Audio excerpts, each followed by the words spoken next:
나성호 주교님, 예, 예. 김 교수가 이 주제 진행할 수 있겠습니까? 지금 김 교수님 노트 지금 조절하고 있는데요. 아, 네. 잠시만 좀 기다려 보셔도 될 것 같습니다.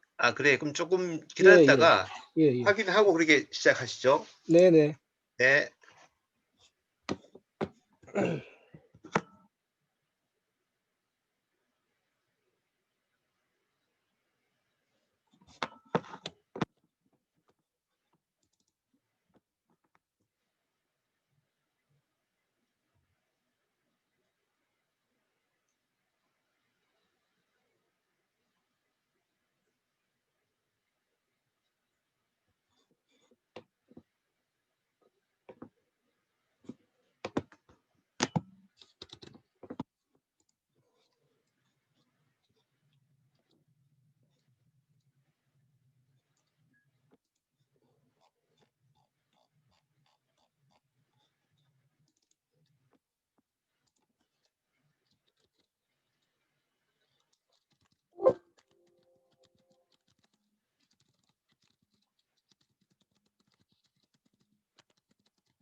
그러면은 시간 관계상 진행을 하도록 하겠습니다. 제2 주제는 해자 천하지 대본이라고 저희한테 널리 알려주신 최광식 전 문광부 장관님으로부터 해양 사상에 대한 말씀을 듣도록 하겠습니다. 최 장관님은 굳이 소개를 안 드려도 여러분들 잘 아실 것 같고, 특히 고려대 명예 교수로 지금 계십니다.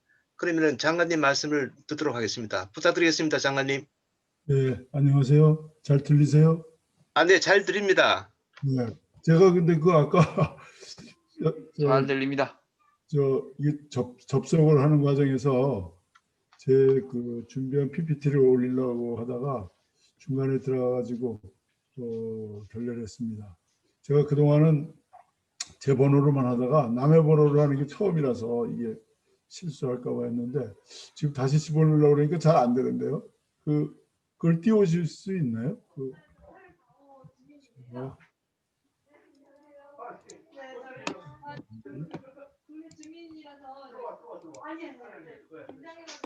지금 화면 공유된 상태고요. 네. 발표하신 자료를 지금 열어서 하시면 될 것 같습니다. 근데 이게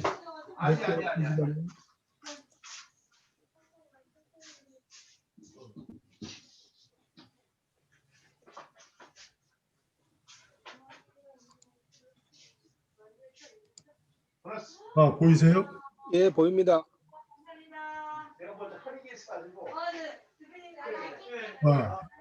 보이십니까?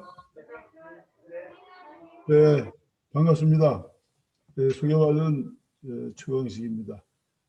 우리 김민영 교수님하고는 각별하게 잘 지내고 있고, 제가 상국유사의 신화 이야기라는 책을 내서 그걸 이제 김민영 교수님께 드렸는데, 거기 보면 제가 이제 가야의 역사에서 이제 가락국기 상류사에 나온 가락국기에서 이제 우리가 육지 중심으로 역사를 사고했는데 앞으로는 이제 바다 중심으로 봐야 된다. 그래서 제가 이제 농자 천하지대본이 아니라 해자 천하지대본이다. 이제 그런 걸 글에다 책에다 썼는데 그걸 보시고 이 바다와 관련된 해양산업과 관련된 종사하는 분들, 해자죠, 해자. 농사 짓는 분들이 이제 농자라고 한다면 해양산업과 관련된 분들이 이제 해자라고 할 수 있는데 그분들 이런 모임에 여러 차례 이렇게 얘기를 할 기회를 갖게 됐습니다. 근데 저는 사실 토요일 날 저녁에 이런 강의를 해보는 건 처음이에요. 그래서 참 여러분들 바다에 종사하는 분들이 정말 부지런하시고 주말에도 이렇게 열심히 하는 모습을 보니까 숙연해집니다. 그래서 하여튼 저한테 주어진 주제가 삼국유사에 나타난 우리 민족의 해양지향성, 에 대해서 여러분들에게 한 3, 40분 말씀드리고 여러분들 질의응답을 받는 식으로 진행을 하도록 하겠습니다. 이거는 이제 그 동아시아의 연륙도인데요. 연륙도라는 거는 우리가 보통 이제 중국 대륙, 그다음에 이제 한반도, 일본 열도 이렇게 얘기를 합니다만은 1만 년 전 이전에는 중국 대륙과 한반도와 일본 열도가 연결이 돼 있었어요. 이걸 이제 1만 년 전인데 이 1만 년 전과 1만 년 이후가 이제 달라지는 거죠. 그래서 이제 빙기 간빙기 여러분들 잘 아시겠지만 요즘 뭐 기후 변화에 대해서 관심이 많으시니까. 근데 이게 이제 간빙기가 되면 이제 빙하가 녹으니까 물이 이제 많이 생기죠. 그러면서 결국은 중국과 한국 사이에 바다가 생기는 거예요. 해수면이 이제 상승해가지고 그리고 이제 우리 한반도와 일본 열도 사이에도 또 마찬가지로 물이 차서 바다가 생긴 거죠. 그래서 1만 년 전 이전에는 사실 우리가 보통 구석기 시대라고 그러는데 구석기 시대 사람들은 그래서 우리 민족과 연결을 안 시킵니다. 왜 안 시키냐? 이 사람들은 떠돌이 쭉 돌아다니는 사람이기 때문에 중국 살다가 뭐 중국 대륙에 또 한반도도 올 수도 있고 일본에 갈 수도 있고 왔다 갔다 할 수도 있고 정착 생활하는 것도 아니고 이제 소위 수렵어로 채취를 하면서 이동 생활을 하는 거죠. 그러다가 이제 1만 년 되면서는 아까 말씀드린 대로 기후가 이제 따뜻해지고 빙하가 녹고 하면서 이제 중국과 한반도 사이, 한반도와 일본 열도 사이에 이제 바다가 생기는 겁니다. 이 1만 년 전 이후를 우리는 보통 이제 신석기 시대라고 하고 신석기 시대가 되면 사람들이 이제 수렵어로 도 하지만 이제 농사를 짓기 시작합니다. 농경. 그래서 우리가 뭐 요즘 4차 산업혁명 시대라고 그러는데 사실 1차 산업혁명은 증기기관을 그 산업혁명이 아니고 이 1차 농업혁명이 이제 1차 산업혁명이라고 사실 역사적으로는 문명사적으로는 얘기를 할 수가 있습니다. 좀 이따 이제 그 신석기 시대에 대해서는 이제 말씀을 드리겠는데요. 신석기 시대에 이렇게 농사를 지게 되면 사람들이 이제 씨를 뿌리고 경작을 할 때까지 기다려야 됩니다. 봄에 씨를 뿌리고 가을에 거두려고. 그러면 사람들이 이동을 못 하잖아요. 그럼 정착을 하게 되죠. 정착을 하게 되면서 거기서 이제 사람들이 이제 농사하면서 남은 잉여생산물 하면서 이제 부익부 빈익빈 현상이 일어나기도 하지만 이때 이제 이 사람들이 자기들이 남은 것들을 담기 위해서 그릇을 필요로 합니다. 그래서 최초의 그릇이 이제 흙으로 만들어지는 게 이제 톡이에요. 톡이. 이 톡이라는 것은 잉여 생산물이 생겼다는 것을 보여주고 있습니다. 자, 여기 보면 우리나라 이제 그 신석기 시대의 유적이 쭉 나와 있는데 여러분들 이렇게 안목 좋으신 분들은 금방 눈치를 채실 거예요. 근데 우리나라 신석기 시대 유적이 대부분 어디냐? 해안에 있어요. 쭉 보시면 쭉 보서 바닷가로 쭉 섬 아니면 여기 욕지도 이쪽은 뭐 일본이지만 오산, 양양, 서포항 해안 아니면 강가에서 많이 나타납니다. 이건 왜 그러냐면 신석기 시대에 이제 농경을 하면서 이제 물이 있어야 되니까 강가도 있지만 우리가 수렵어로 채취하는데 사냥은 수렵, 사냥은 짐승을 사냥하고 그러다가 얼마 지나면 그 지역에 이제 동물이 없어져요. 그런 걸 따라서 이제 움직이는 거예요. 그러니까 이제 이동을 하게 되는 거죠. 그다음에 또 이 채취도 뭐 뿌리나 열매나 뭐 이런 것들을 따먹고 캐먹고 하는데 어느 정도 지나면 이제 경작한 게 아니니까 없어지죠. 그럼 또 이동을 해야 됩니다. 그런데 수렵, 어로, 채집 이건 이제 구석기 시대도 있었던 건데 이 어로는 한 군데 있어도 물고기들이 와가지고 잡으면도 또 오고 이렇게 되는 거죠. 그렇기 때문에 구석기 시대, 신석기 시대에도 농경을 안 하고도 정착 생활을 할 수 있었던 것은 사실 바로 어로입니다. 그래서 이제 그 나와서 낚시도 하지만 또 이렇게 가두리 같이 해서 이제 잡기도 하고 그렇기 때문에 우리나라 신석기족의 대부분은 이렇게 해안이나 강가에서 나타납니다. 물론 이제 세계 신석기 시대는 보통 이제 농경과 시작됐다고 보통 얘기하는데, 근데 우리나라는 조금 달라요. 우리나라는 사실은 이 바닷가에서 어로 생활을 하면서 사실 신석기 시대가 그렇기 때문에 농경보다 신석기 중요한 건 토기를 보는 거예요. 왜? 신석기 시대에 이미 토기가 나타납니다.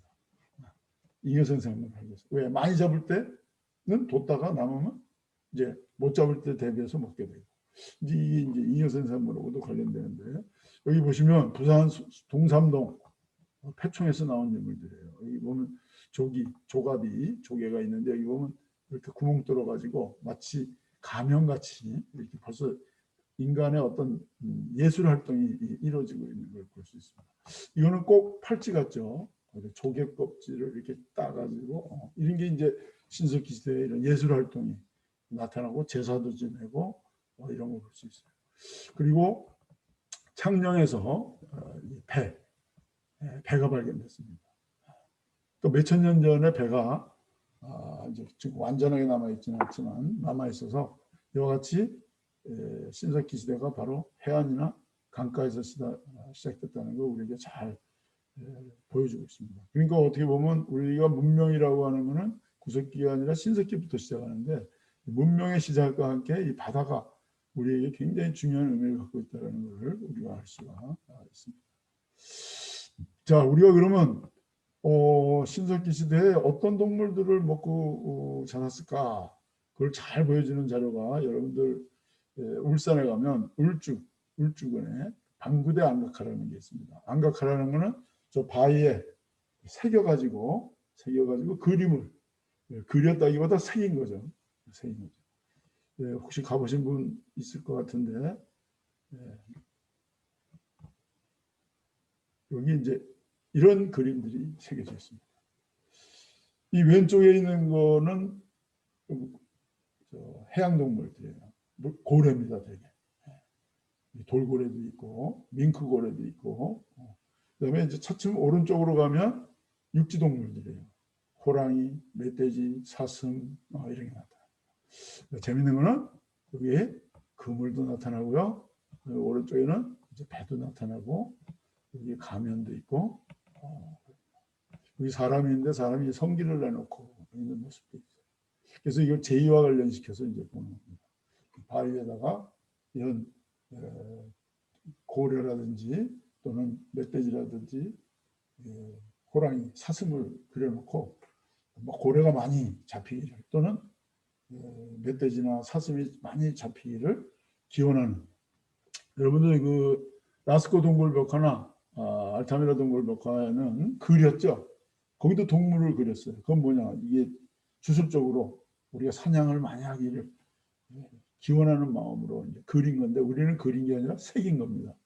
근데 재밌는 거는 이 왼쪽에 있는 건 주로 해상 동물이에요.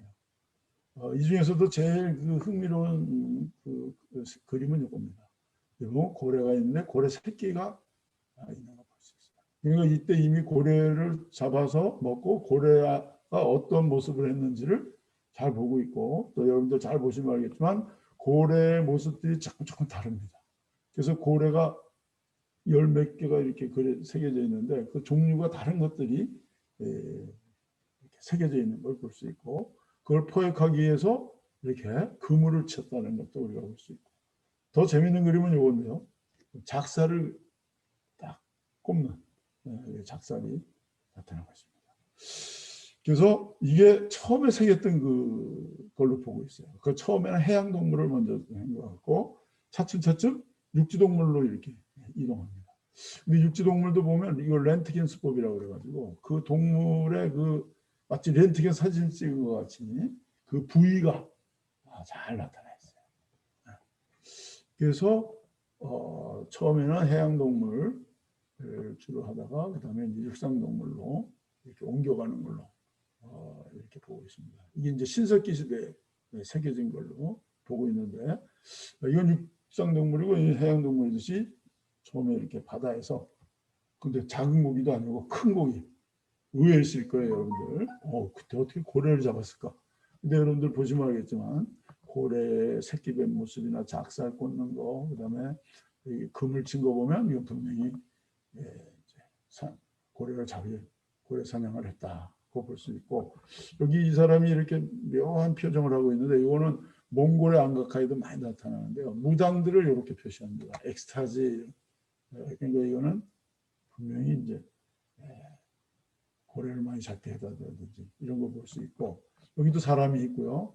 요 밑에 보면 마스크 있는데 이것도 굉장히 이제 요즘 뭐 마스크 많이 쓰고 다니지만 이 가면이라는 게 굉장히 제의적인 제사를 지낼 때 이제 많이 쓰는 것들이기 때문에, 하여튼 우리는 이 울주에는 방구장학을 통해서 우리 조상들이 신석기 시대부터 벌써 저렇게 해상활동, 큰 고래까지 잡고, 그다음에 육상동물도 식량으로 자원으로 활용했다는 걸 이제 볼 수가 있습니다. 자, 이거는 이제 그 고고학적인 이제 자료를 보여드린 거고요. 이제 문헌에 대해서 이제 말씀드리면, 우리나라의 최초의 전쟁, 사료에 나타난 최초의 전쟁은 한사군과 고조선과의 전쟁입니다. 근데 이 한나라와 이 고조선과의 전쟁인데, 근데 사실 이 한제국, 한무제죠, 여러분들 잘 아시는 한이 이제 진나라가 최초의 중국의 이제 최초의 그 통일 왕조지만 얼마 안 있다 없어지고 한이 오랫동안 가죠, 전환 후. 이 한이 고조선과 전쟁을 하게 되는 중요한 이유는 한이 이 한반도의 남쪽이 마한진한 변환, 삼한이죠, 진국이라고 얘기하는 진국과 통교하려고 해요. 근데 고조선이 막아요. 왜 막냐? 자기들이 삼강무역을 하려고. 그러니까 한나라 걸 고조선이 받아서 삼한에, 또 삼한 걸 고조선이 받아서 한나라에. 그러니까 한으로서는 우리가 직접 통계하면 중간 마진을 안 줘도 된다, 이런 생각이죠. 쉽게 얘기하면 해상권과 관련되는 거예요. 그래서 이제 고조선과 싸우게 되는 가장 중요한 이유는 바로 이 해상권하고 관련돼서. 고조선과 한나라의 전쟁도 보시면 알겠지만, 여기 보시면 이제 고조선을 공격해 오는 게 이 보라색인데, 맨 처음에 이제 창해군 설치했다가 이제 없어지고, 그다음에 기원전 109년에 이제 육군이 쳐들어오죠. 근데 이때 육군만 쳐들어오는 게 아니에요. 해군도 쳐들어옵니다. 수군 7천이. 이때 벌써 우리 한반도와 중국과는 바다를 두고 제해권을 가지고 다퉜다는 걸 우리가 알 수 있고, 이 전쟁의 가장 중요한 원인이 바로 이 황해 제해권을, 상권을 누가 장악하느냐. 그래서 우리에게서는 고대사에 있어서 마치 서양의 지중해의 해상권과 관련 마찬가지로 바다가 굉장히 중요한 역사에 있어서 중요한 키워드였다고 볼 수가 있죠. 자, 그다음에 이제 이렇게 이거는 이제 그 중국하고 데리고 우리 한반도의 뭐 관계입니다만, 아까 처음에 제가 말씀드렸듯이 우리나라 먼 바다와 원양이라고 해야 되죠. 연안이 아니라 먼 바다와 이제 교류를 하는 것은 사실 이제 가락국기에 나옵니다. 삼국유사에 이련 스님이 쓴 삼국유사에 가락국기라는 조가 있어요. 근데 이 가야에 대해서는 삼국사기에는 몇 줄밖에 없어요. 근데 이 삼국유사에는 가락국기가 한 몇십 페이지, 한 20페이지 이렇게 기록되어 있습니다. 뭐 얘기 많이 들어보셨겠어요. 이 가야의 그 임금이 이제 김수로인데, 알 중에서 제일 먼저 나타났다고 해서 수로, 김수로인데, 김수로가 그 구간들이 자기들 딸하고 결혼하라고 그러는데도 나는 하늘이 맺어준 배필이 있기 때문에 좀 기다려라.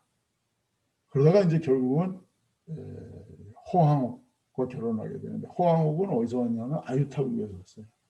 지금 여기 보여드리는 여기 보면 이 호황우가 김수로를 만나서 첫날밤을 보내면서 한 얘기입니다. 나는 아유타국의 공주인데 이름은 허씨다. 호황옥이다. 나이는 16세다. 이게 이팔 청춘이 16세입니다. 그러면서 아버지가 엄마하고 똑같이 꿈을 꿔서 황천상제가 너는 가락구 원군 수로에게 시집을 가야 된다. 그래서 바다를 멀리 떠나서 여기까지 올 수 있게 됐다. 이렇게 얘기합니다. 자, 근데 이 허황옥이 왔다는 아유타국이 어디냐?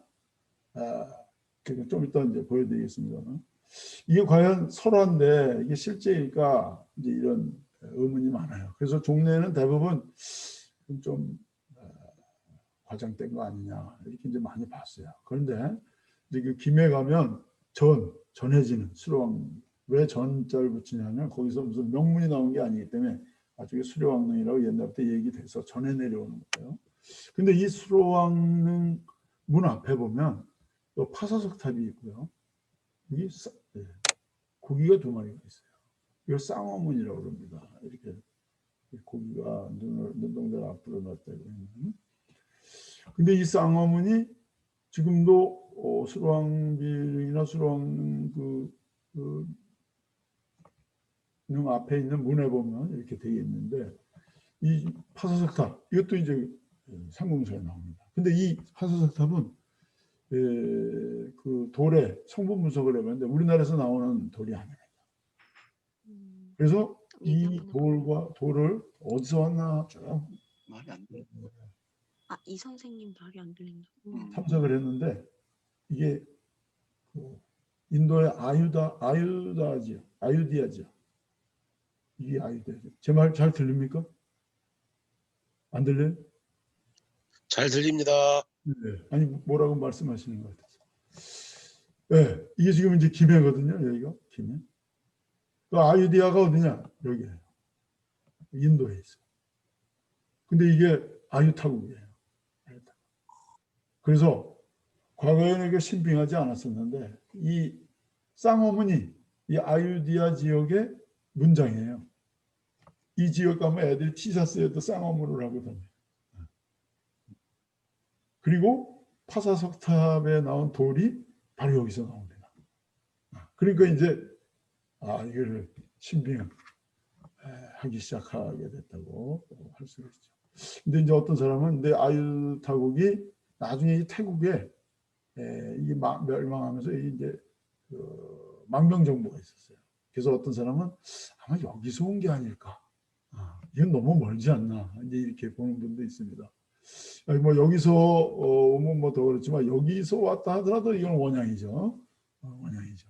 하여튼 이 가락국기를 보면 우리가 이미 근해 뭐 중국 대륙이나 일본 정도가 아니라 저 남중국으로 해서 지나서 태국 아니면 저 인도양을 거쳐서 인도까지 이 기원 전후한 시기 이게 정확하게 AD 42년, 48년이거든요.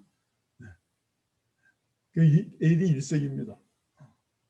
AD 1세기에 과연 이게 가능했을까? 뭐 이렇게 좀 여러분들은 의문을 가실지 모르지만 아까 말씀드린 대로 그 아유디아 지역 저도 가봤는데 그 애들이 티셔츠에 저 쌍어문 문장을 하고 다니고 있고요.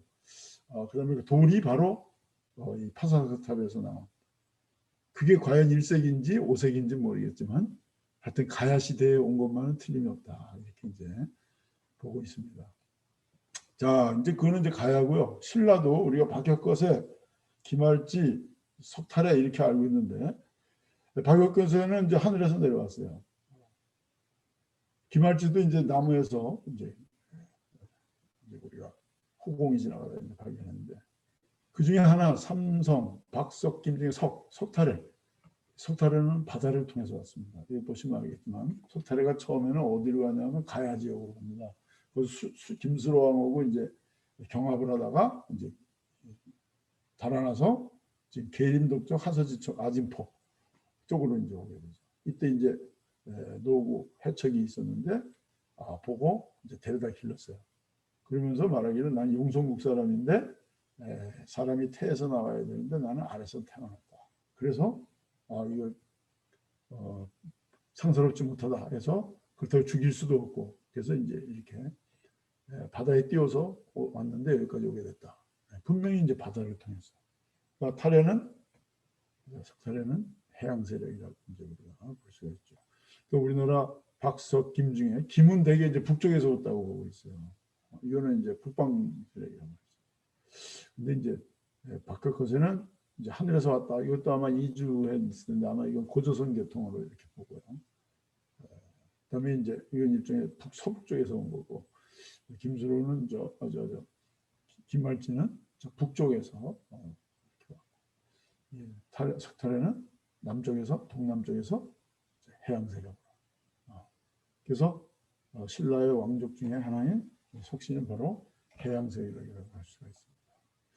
여기도 이제 전 타려왕릉이라고 그런 거는 여기서 명문이 나온 게 아니기 때문에 이제 타려왕의 능이다 이제 하고 있죠. 또 삼국유사를 보면 바다 관련돼서 아주 재밌는 이야기가 있습니다. 여러분도 잘 아시겠지만 연호랑 세원호 이 동해 바닷가에 살고 있습니다. 지금 포항이에요. 포항 도구 해수욕장이 있는 데입니다. 여기 이제 연호가 바다에서 해저를 캐다가 갑자기 이제 바위 하나가 와서 올라갔더니 타고 쭉 갔어요. 일본에 갔어요. 이 사람 보통 사람이 아니다. 그래가지고 그쪽에서 일본을 왕으로 삼았습니다. 세오녀가 남편이 돌아오지 않기 때문에 남편이 벗어놓은 신발을 보고 그 바위에 올라갔더니 또 싣고 갔어요. 그래서 서로 만나서 이제 부부가 되고 일본의 왕과 왕비가 됐다. 그러다가 이제 이거 가니까 우리나라의 해와 달이 광천의 이력이 잃어버리게 되죠. 일자가 왕에게 두 사람이 갔기 때문에 그러니까 제사를 지내면 다시 될 것이다. 그래가지고 비단을 가지고 이거를 이제 제사를 지내서 해와 달이 다시 옛날같이 됐다. 이걸 보면 이제 우리 신라의 연호랑 세원녀라는 사람이 가서 일본의 왕과 왕비가 됐다. 물론 이게 진짜 일본의 천황이 되고 뭐 천황의 비가 된 거는 아니겠지만 하여튼 우리 문화가 일본에게 뭔가 선진적인 걸 전해줬다라는 것을 바다를 통해서 물론 이거는 이제 백제는 뭐 여러분들 알죠. 왕이 나짓기 뭐 해서 일본에 이제 바다를 통해서 우리 문화를 전해준 거는 여러분들이 잘 아시겠습니다만 자 이런 것은 하여튼 이와 같이 우리가 서쪽에 있는 중국과 동쪽에 있는 일본과 바다를 통해서 계속 교류를 했다라는 것을 역사적으로 알 수가 있죠. 지금 여기 포항시에서는 연호랑 세원녀를 모신 1월 사당 신이 이거를 만들어 놓은 곳이 있습니다. 자, 그다음에 이제 우리 삼국통일전쟁을 보면요, 우리가 이제 660년에 나당연합군이 백제를 멸망시키고 668년에 또 이제 나당연합군이 고구려를 멸망시키는 건 잘 아실 거예요. 근데 이게 다 바다를 통해서 사실 이루어집니다. 여러분 보시면 일이 뭐냐면 소정방이 이제 와서 13만 대군 오고 김유신 이끄는 신라군 5만 오고 해서 이제 백제를 멸망시키는 거예요. 올 때 바다로 오죠. 여기 이삼호 이거는 이제 고구려를 칠 때도 마찬가지로 바다를 건넙니다. 물론 이제 육전도 있죠. 그건 여러분들이 너무 잘 아시고 있기 때문에 지금 바다와 관련된 것만 이제 제가 말씀드린 거고 이때 고구려가 원군을 요청하기 위해서 일본에 사신을 보내는 것도 바다를 통해서. 그다음에 이제 백제가 위태해지자 그 부여융이 그 부여풍이 이제 다시 일본에서 오는 것도 바다를 통해서 오고 이 나당연합군과 백제와 외의 연합군이 백강전투 이게 백청강전투라고 그러는데 일본에서 이제 원군이 옵니다. 이런 것들이 이렇게 바다를 통해서. 그래서 사실은 삼국통일전쟁은 한중일 동아시아 전쟁이고 결국은 바다를 통해서 이 싸움이 해전이 굉장히 중요한 전쟁의 승패를 갈랐다고 할 수가 있습니다. 그래서 그런지 이제 그 백제를 멸망시킬 때는 무열왕 신라에 그다음에 이제 고구려를 멸망시킨 거는 이제 문무왕이에요. 근데 이 문무왕이 죽으면서 유언을 합니다. 나는 죽어서 호국 대령이 돼서 나라를 지키겠다.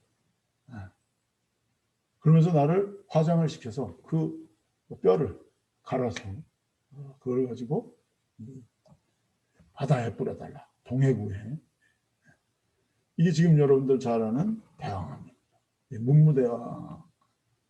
이 안에 들어가 보면 이제 이렇게 돌관 같은 게 있어요. 거기에 아마 이제 유골을 뿌렸을 거라고 이제 보고 있는데. 그리고 그것이 이제 지금 여러분들 가문사로 용이 왔다 갔다 했다. 이런 설화가 이제 삼국유사에 있는데 이거는 문무왕이 왜 그러냐? 자 이제 백제도 멸망시키고 고구려도 멸망시켰어요. 그리고 676년에는 이제 신라까 당나라까지도 이제 물리쳤어요. 근데 이제 남은 하나의 가장 큰 적은 일본입니다. 그렇기 때문에 이때 이제 신라로서는 백제 멸망시켰죠, 고구려 멸망시켰죠. 그러니까 국력이 3배가 된 거예요. 대략 토지도 그렇고 백성도 그렇고 재화도 그렇고. 그러니까 막 이제 지배층들끼리 이제 소위 전리품 가지고 서로 이제 막 누가 많이 갔냐 이런 걸 보니까 너무 해해지고 방탕해질 것 같아요. 그리고 저러한 새로운 일본이 이제 새로 일어나고 있었거든요. 저걸 경계해야 되겠다. 그럼 경계를 하려면 어떻게 하느냐? 내가 여기 무덤을 쓰면 1년에 제사를 지내면 4번은 가야 되거든요. 왕, 귀족, 대신들이 가서 일본에 대해서 경각심을 갖게 하기 위해서 여기에다가 무덤을 쓴 겁니다. 다른 왕들은 다 경주 시내에 있어요. 우리 문무왕이 이제 앞으로 나태해지고 해해질까 봐 굉장히 저는 해안이 있었던 사람. 그래서 앞으로 이 바다의 중요성을 이제 더 느낀 임금이 바로 문무왕이라고 할 수가 있습니다. 자, 근데 이제 신라는 통일전쟁 이후에 당나라하고 좀 다퉜지만 발해가 이제 북쪽에 등장하면서 이제 굉장히 이제 또 다시 신라와 관계가 좋아졌습니다.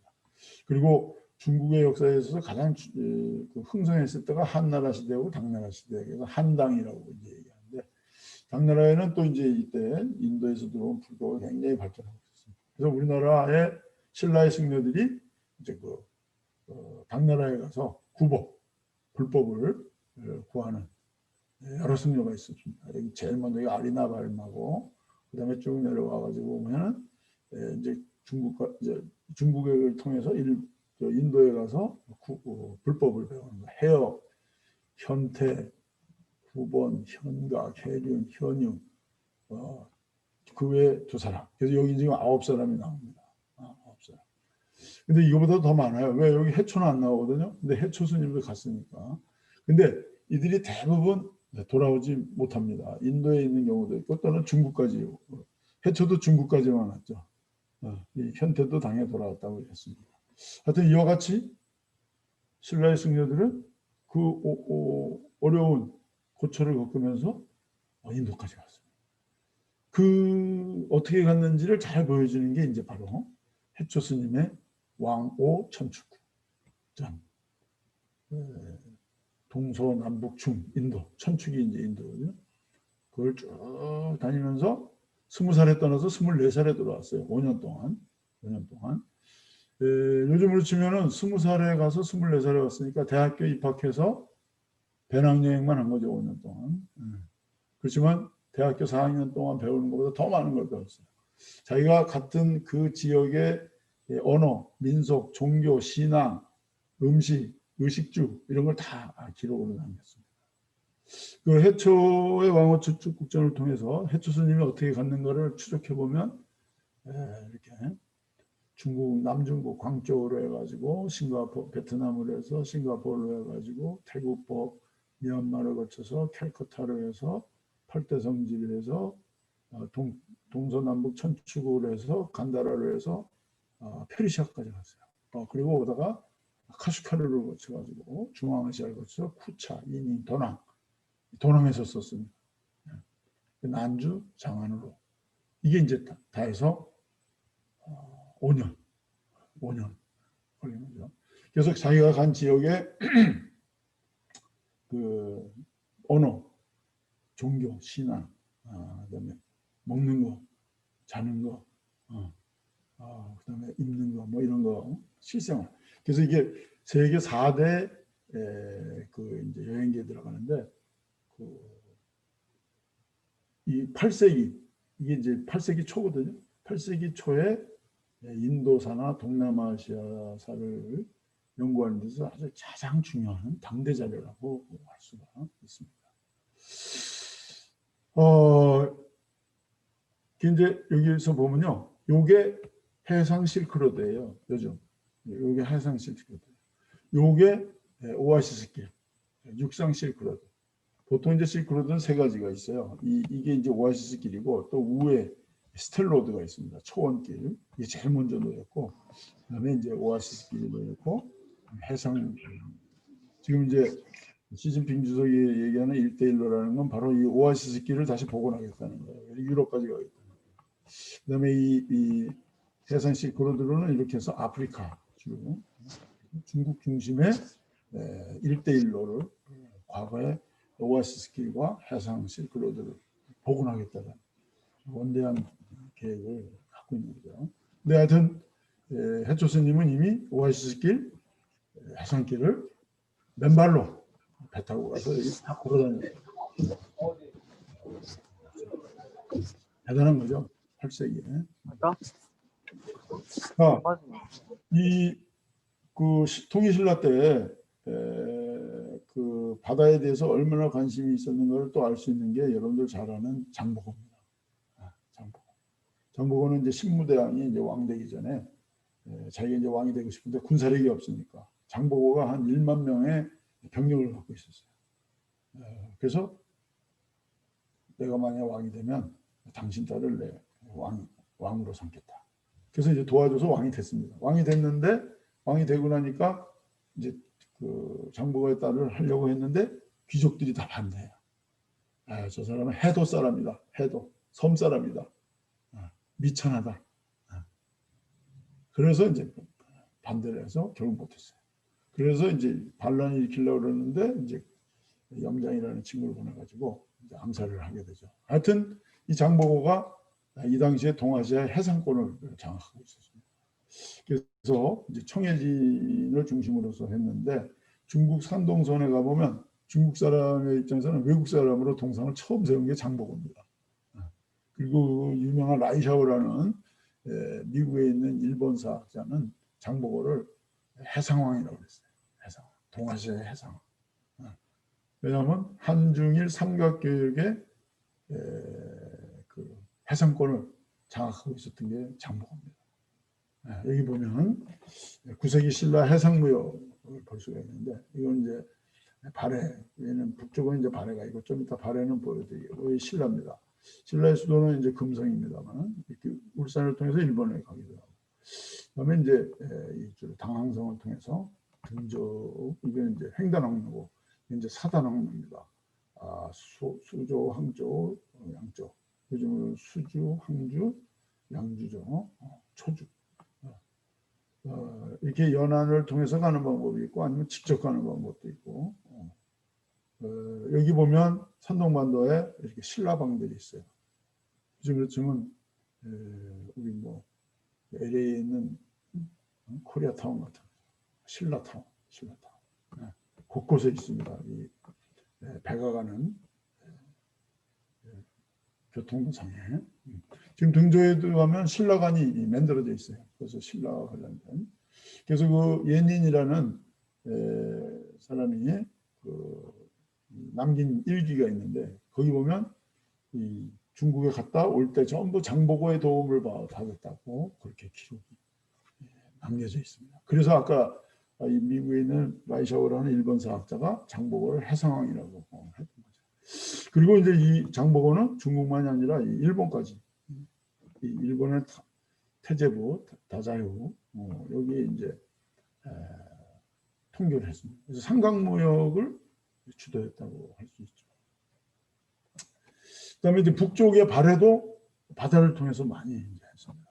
그래서 상경에서 부여부에서 거란으로도 가고, 그다음에 이제 영주도라고 해서 이렇게 가기도 하고, 조공도도 있고, 이 등주에는 신라간만 있는 게 아니라 발해간도 있었어요.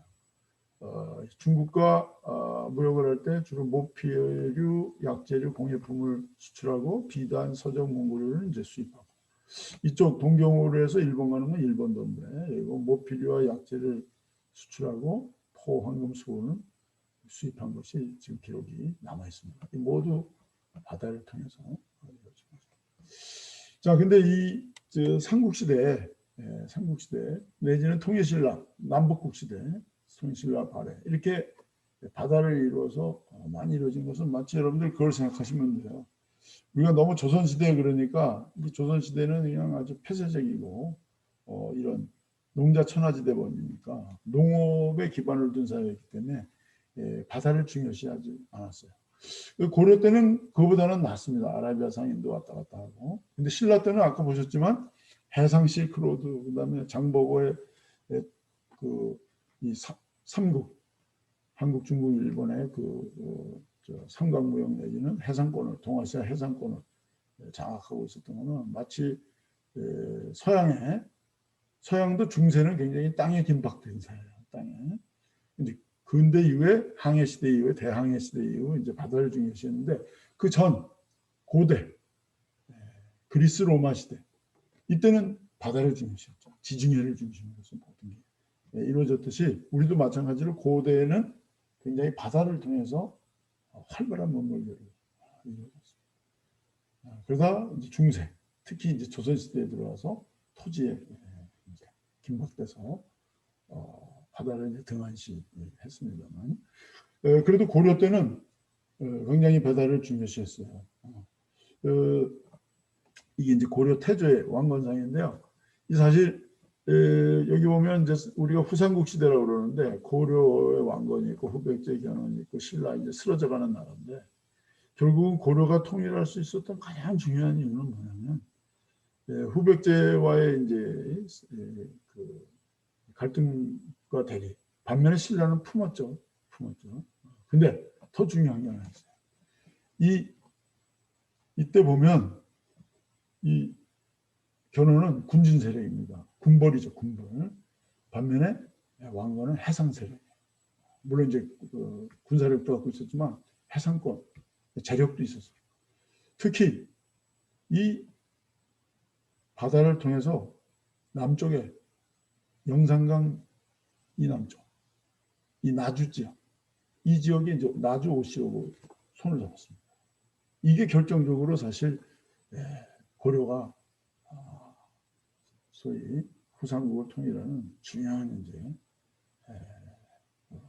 계기가 됐다고 할 수 있어요. 소위 원교 군공체제를 이제 할 수 있었고 견훤은 육지를 중심으로 활동했다면 왕건은 육지와 바다, 수륙, 양용 전략을 했다. 이게 굉장히 중요한 키포인트라고 할 수 있습니다. 그래서 고려도경에도 보면 송나라 사절단용 기록을 보면 기록이 남아 있는데 고려로 왔을 때 돌아갈 때 이렇게 사단 항로를 통해서 왔다 갔다 하는 걸 볼 수가 있습니다. 그래서 이러한 선진된 문물을 계속 받아들이면서 발전해 나가. 지금 그 가보면 절강성의 영파에 가보면 여기에 고려 사신이 왔었던 고려 사관 유지터가 남아 있습니다. 그리고 이거를 더 잘 알려주는 게 뭐냐면 여러분들 그 목포에 가면 목포 해양 유물 전시관이 있는데 여기 보면 신안 앞바다에서 발견된 배 파편이지만 이게 남아 있습니다. 이거는 이제 모형인데 축소. 사실 그 지금 광주박물관 국립광주박물관은 신안 앞바다에서 나온 유물을 전시하기 위해서 만들어집니다. 여기서 엄청난 양의 도자기를 비롯한 유물들이 이제 많이 나왔는데요. 신안 앞바다는 여기에서 영파에서 출발해서 이게 이제 이 도자기를 주문한 데는 어디냐면 교토에 있는 동복사라는 절이에요. 근데 이게 이렇게 신안을 거쳐서 이렇게 이제 오는데 여기서 이제 난파된 거죠. 물론 이제 직접 가는 방법도 있을 텐데 이게 가다가 이렇게 된 건지 원래부터 이렇게 된 건지 그는 뭐 학자에 따라 다릅니다만 하여튼 중요한 것은 중국에서 출발해서 이쪽에 왔다가 여기서 이제 난파된 거예요. 이 유물들이 나온 게 우리 국립중앙박물관에도 있고 목포 해양유물전시관에도 있는데 그 배는 파손이 많이 됐지만 거기서 나온 유물들은 그대로 다 있습니다. 여기에는 이제 주로 중국의 송나라, 또 원나라 이런 자기들이 중국의 자기들이 있고 우리 고려 자기도 좀 있습니다. 가다가 이제 주문을 받고 가다가 이제 난파돼요. 그래서 실제로 이러한 항해가 이루어졌다는 걸 우리가 알 수가 있는 거죠. 또 문물교류가 이루어졌다.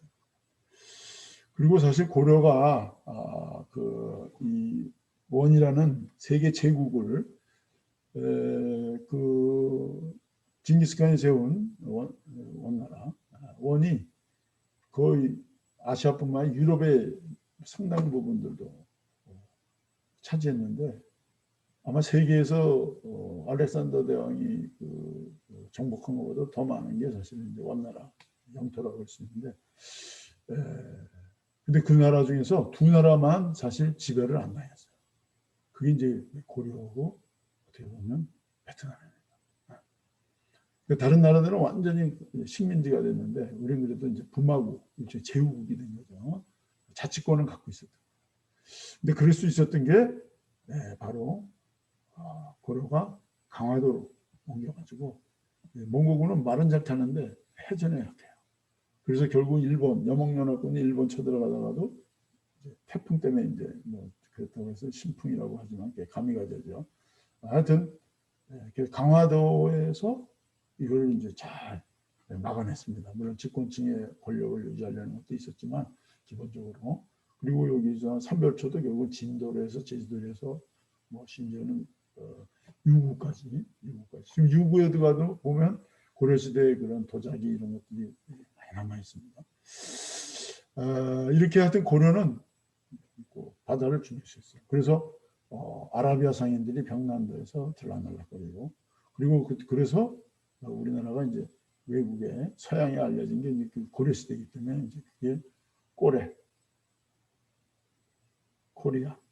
처음엔 COREE였는데 COREA가 되다가 나중에 재팬이 일본이 우리보다 앞에 간다고 해서 우리는 K로 간 겁니다. 그래서 코리아가 됐죠. 고려는 그러니까 그런 면에서는 바다를 중요시했어요. 근데 이제 조선시대가 들어오면서는 농번주의로 하면서 바다에 대해서 등한시하기 시작했다고 할 수 있습니다. 물론 이제 세종대왕 때는 이정부가 대마도를 정벌을 하는 적도 있어요. 그러나 금방 이제 철수하죠. 그리고 임진왜란 때도 일본이 해양 세력이 쳐들어왔을 때 육군은 뭐 관군들이 뭐 제대로 대처하지 못하고 그때 이제 의병들이 했는데 다음이 이순신 장군이 이끄는 수군이 이거를 이제 잘 막아냈습니다. 그런데도 불구하고 공도 정책으로 해서 섬이나 이런 나라들은 섬이나 이런 지역들은 이렇게 등한시됐고, 다만 이제 그 재밌는 거는 정약용, 다산 정약용 선생의 그 형인 정약전, 이분이 이제 흑산도에 이제 기와가 있었는데 그 지역에 나오는 그 물고기들 그것들을 다 관찰해서 자연과학자 같이 남겼어요. 학자들은 이런 데 이제 관심이 있었지만 정치가들은 농번주의 정책으로 산업농사, 농자천하지대로 입장이었죠. 그러다가 이제 결국 이제 개화기가 돼서 미국이나 또는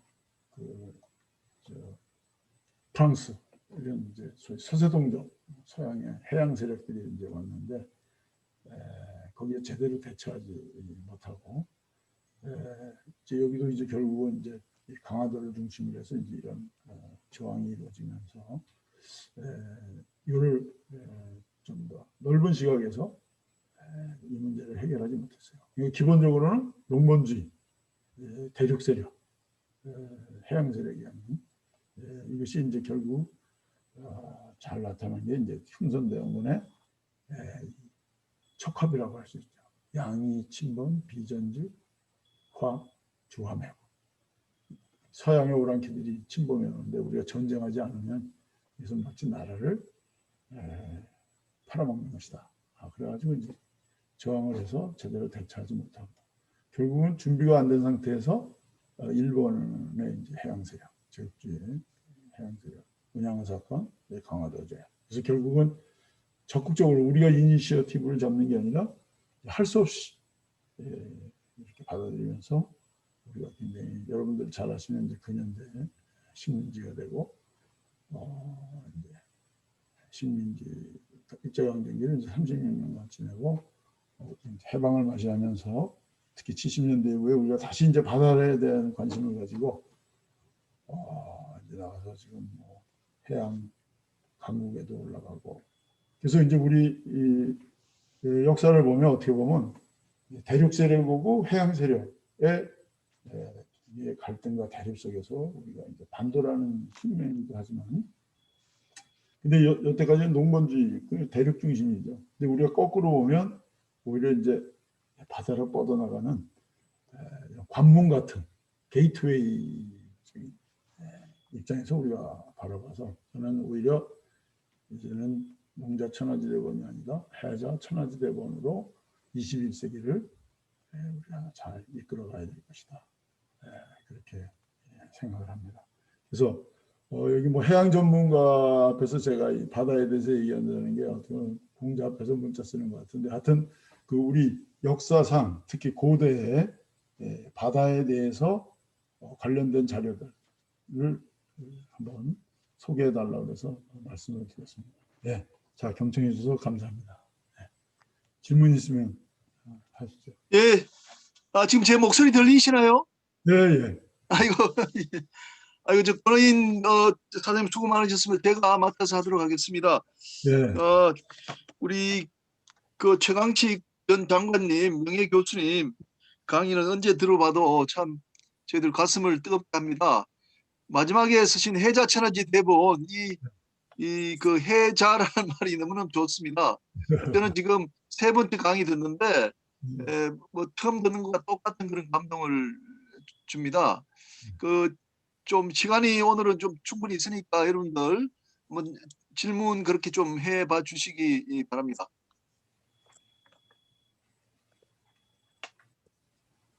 예, 그럼 권호인 오늘 차에 보신 권호인 사장님 좀 질문 부탁드리겠습니다. 네네. 장관님 저 강의 잘 들었습니다. 저는 그 바다 일기 과정 때에 첫 강의를 듣고는 2번째인데 들을 때마다 그 참 역사를 꿰는 깊이 있는 강의가 참 또 좋다고 느껴집니다. 그 저는 이게 해운 쪽, 해양 쪽으로 늘 이렇게 살아오고 해서 이쪽만에 익숙한데 그 장관님께서는 바다 쪽이 아닌 바다를 이해하시는 육지인이신 것 같습니다. 보시기에 대한민국이 현재 해양 문화가 좀 성숙되어 있는지 또는 아직까지 대륙 문화가 그 현저한지 그 구분을 두고 싶고요.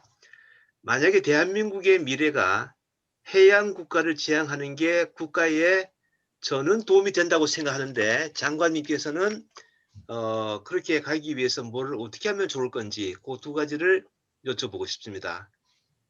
뭐 이거 저는 뭐 역사하는 사람이라서 그냥 구체적인 건 여러분들이 더 미래에 대한 건 더 잘 아실 거고요.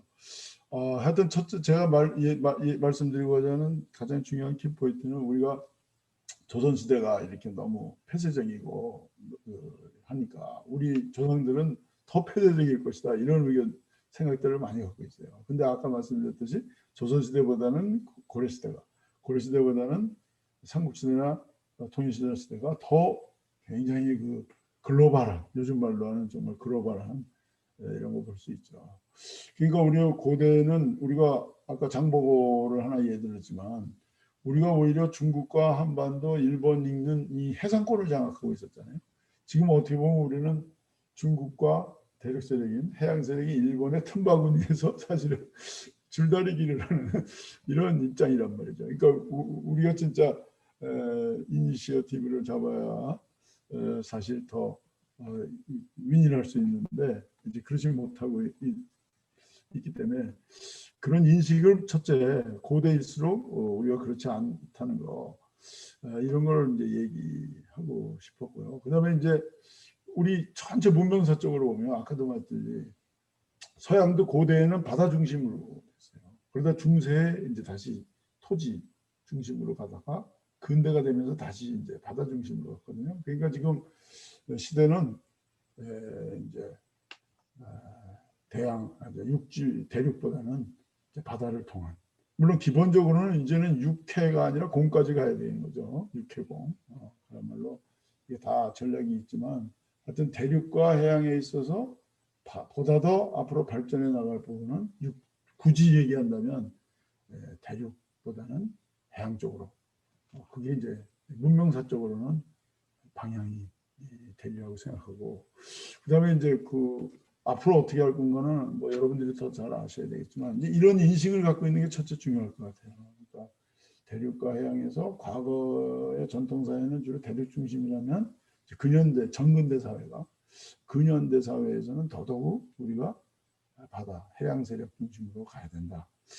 이런 인식을 첫째 해서 지식인뿐만 아니라 정책 수립하는 사람들 또는 정치가 이런 사람들이 방향성을 알게 하는, 저로서는 하여튼 뭐 역사학자고 인문학자니까 그런 게 이제 제 역할이고, 구체적인 것들은 이제 해양 산업이나 또 해운업 여기에 이제 종사하시는 분들이 더 잘 해나가야 되는데, 이제 특히 해양 정책 이걸 수립하시는 분들이 더욱더 대중들에게 이런 것들이 더 중요한 거에 대해서 더 깊이 있게 뭐 연구도 해야 되겠고 전달이 많이 되도록, 그러면 결국은 정책이 수립되면 예산이라든지 인력이라든지 그런 것도 결국, 그래서 이제 아까 제가 이제 해자 대자 농자 천하지 대본이라는 관념이 이제 해자 천하지 대본이 되면 결국은 젊은이들도 이제 그러한 바다에 대한 인식을 더욱 갖게 되지 않을까. 그래서 교육계에 있는 분들은 이제 그런 학생들에게 그런 인식을 많이 줘야 되고, 정치하는 분들한테는 그런 언론이나 이런 걸 통해서 바다에 대한 중요성을 미래적인 얘기도 있고, 또 저 같은 사람 같으면 옛날에 바다를 얼마나 중요시했는데 바다를 중요시하지 않았기 때문에 우리가 이렇게 어렵게 됐다. 이런 것들을 더 경각심을 갖도록, 마치 문무왕이 자기 죽으면서 대항함을 해서 경각심을 주듯이 하는 게 역할이 아닌가 그렇게 생각합니다. 고맙습니다. 예. 그 우리 같은 우리 역사학자신데 이진환 교수님 좀 대선배님 되실 텐데, 좀 이 교수님께서는 주로 고려시대 연구하시는데 고려시대보다 앞선 세대를 연구하시는 우리 최 장관님이신데 좀 코멘트나 질문 좀 부탁드리겠습니다. 예. 아이고, 잘 들었습니다. 본래 저는 그 고려시대 정치제도사로 이제 박사학위를 받았는데요. 최강식 선생님 덕분에 무역사, 해양사를 하게 됐습니다. 그래서 제 기억으로는 한 2005년에 장보고 재단에 지원 사업이 있어가지고 그때 이제 그 선생님하고 같이 한국 무역의 역사, 그래서 이제 6명이 함께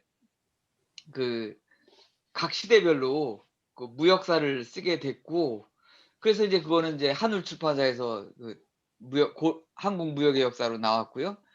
그 이후로 이제 선생님이 도와주셔가지고 몇 차례 또 장보고 사업회 지원을 받아서 뭐 고려시대 송상 연구하고 뭐 이러다가 보니까 이제 어느덧 저는 이제 정치제도사 연구자가 아니라 해양사 연구자가 되었는데요.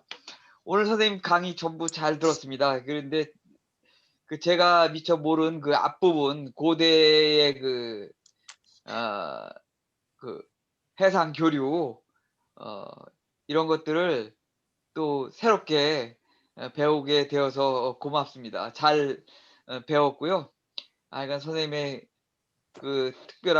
각별한 인연을 잘 이어서 저도 해양과 관련된 일들을 미력이나마 돕는 일을 하도록 하겠습니다. 선생님 잘 들었습니다. 감사합니다.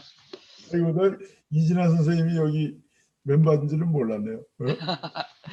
고려시대도 전혀 문제 없었어요. 잘했습니다. 해양사 전문가가 됐어요. 그래가지고 그 계기가 아까도 말씀드렸듯이 그 장보고 재단, 우리가 2000년대 초반에 이제 장보고 재단에 내가 일을 맡아서 하면서 거기서 이제 지원을 많이 받아가지고 역사, 해양사 자료지, 무역사 네, 이런 책들을 예. 많이 했어요.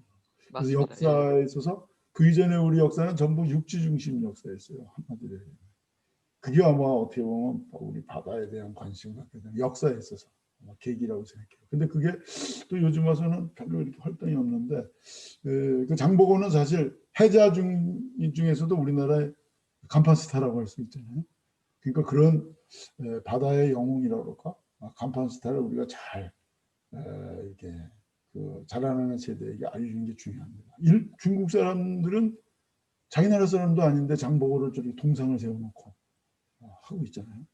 그런 면에서는 정말 우리가 해자 천하지대본 나갈 때 해자의 사실 심볼 간판 스타가 장보고란 말이죠. 해상왕. 이건 뭐 라이샤오라는 미국의 역사학자, 그 세계적인 학자예요. 그다음에 이제 그 일본사를 전공하는 사람인데 그 사람이 해상왕이라고 표현했어요.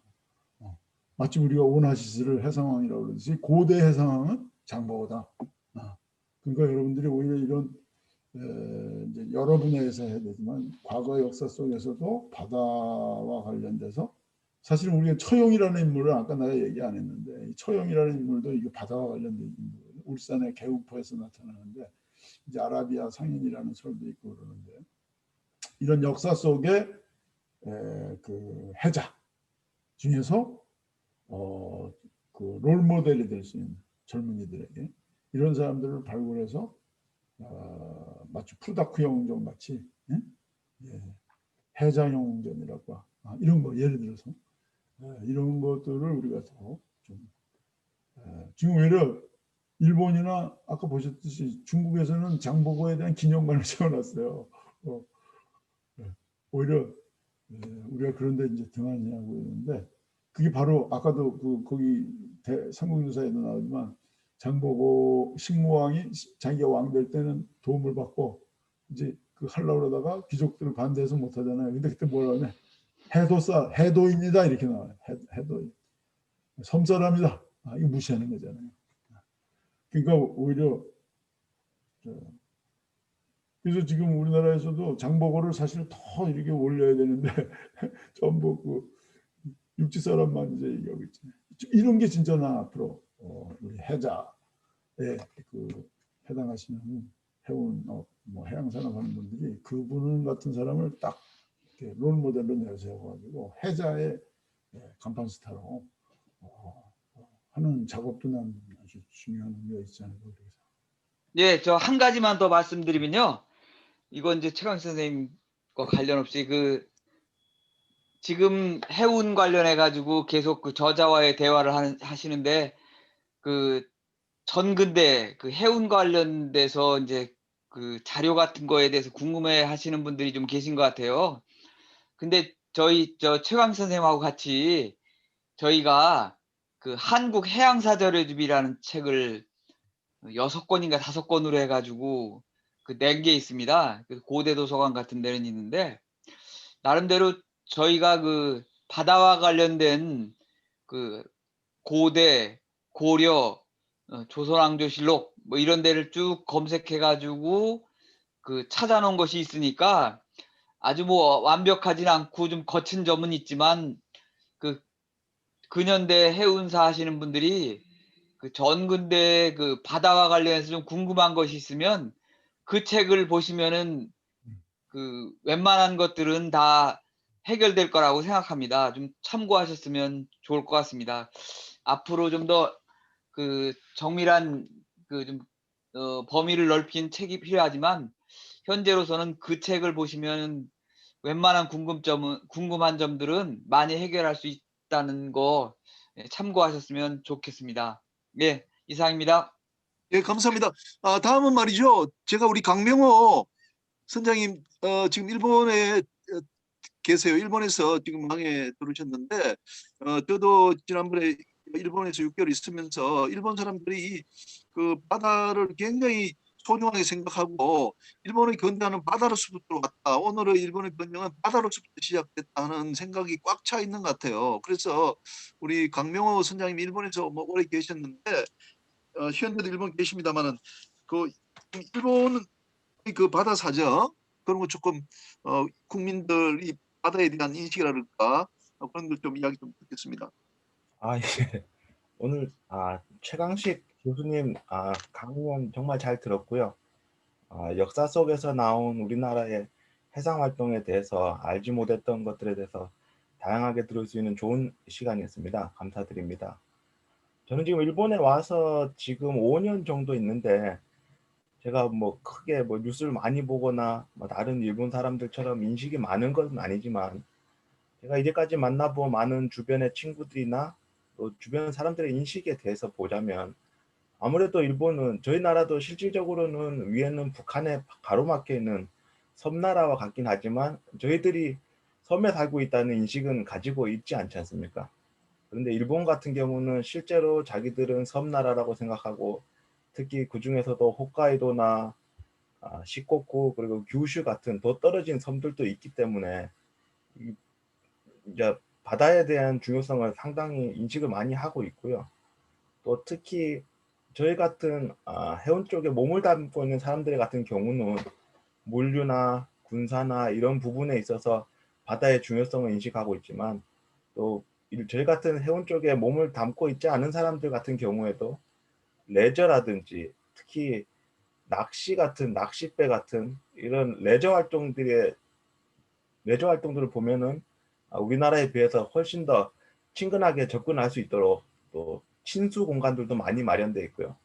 이를 통해 가지고 학생들이나 일반인들에게 바다에 대해서 좀 더 친근하게 접근할 수 있고 이로 인해서 앞으로 해양 정책에 대해서 국민들이 조금 더 쉽게 친근하게 다가갈 수 있는 인식을 심어주는 노력들을 하고 있는 것이 우리나라하고 비교해서는 그런 좀 노력을 하고 있는 부분들이 보이고 또 사람들이 예를 들어서 저희가 LNG 수입이 어느 정도 늘어났습니다. 해양 항만 부분이 이렇게 변화가 됐습니다. 이러면 저희 국민들 같은 경우는 이제 관련 지식이 없는 사람들 같은 경우는 그냥 넘어가기 쉬운 뉴스인 경우에도 이제 일반인들이 이제 집 주위에서 하는 대화나 밥 먹으면서 하는 대화에서 언급되는 경우도 많고요.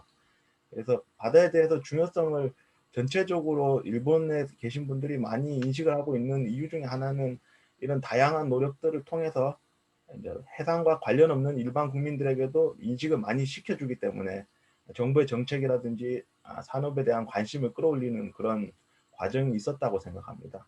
그래서 우리나라도 지금 교수님들이나 여러 역사학자님들께서 이런저런 사료도 많이 발굴해 주시고 또 정부에서도 일반 국민들이 꼭 딱딱한 해운이라든지 어업이라든지 이런 부분 말고서도 레저라든지 또 다른 친수 공간들 또 특히 요즘에는 코로나로 인해서 비치 해변이나 이런 무치랑 물이랑 같이 만날 수 있고 접할 수 있는 공간에서의 활동들을 통해서 바다에 대한 인식을 조금 더 친숙하게 다가갈 수 있도록 하는 부분이 있으면은 앞으로 우리나라의 이제 해양 정책에 관해서 국민들의 관심을 끌어올릴 수 있고 조금 더 이쪽 부분에 있어서 정책의 변화도 좀 더 다른 분야에 비해서 해양 부분에 대한 정책의 관심도도 올릴 수 있는 그런 계기가 될 수 있다고 생각합니다. 자, 이상입니다. 예, 감사합니다. 예. 그리고 제가 존경하는 이규환 교수님 처음 들으셨는데요. 좀 교수님 좀 마이크 들으셔서 인사 좀 그리고 뭐 코멘트 좀 부탁드리겠습니다. 저희들이 하게 인사드리겠습니다, 교수님. 와주셔서 네, 너무 감사합니다. 반갑습니다. 저는 한국해양대학교 이규환입니다. 해운경영학부 소속되어 있으면서 해양금융대학원에도 강의를 하고 있습니다. 제가 오늘 들어오니까 아는 분도 좀 많이 있고 반갑습니다. 우리 김민영 교수님 통해서 우리 최 장관님 말씀 많이 들어도 오늘 직접 또 장보고 대사의 이야기를 들으니까 굉장히 반갑습니다. 제가 감사드립니다. 좋은 강의. 일전에 그 완도에 가서 한 2주 전입니다. 청해진 그게 지금 유적 발굴해서 새롭게 단장한 곳을 가봤는데 조금 이전에 제가 처음 갔을 때보다는 많이 정리되어 있지만 아직까지 아까 장관님께서도 지적하셨지만 좀 우리가 중국에 비해서 좀 부족한 면이 있다는 말씀 저도 공감을 하고요.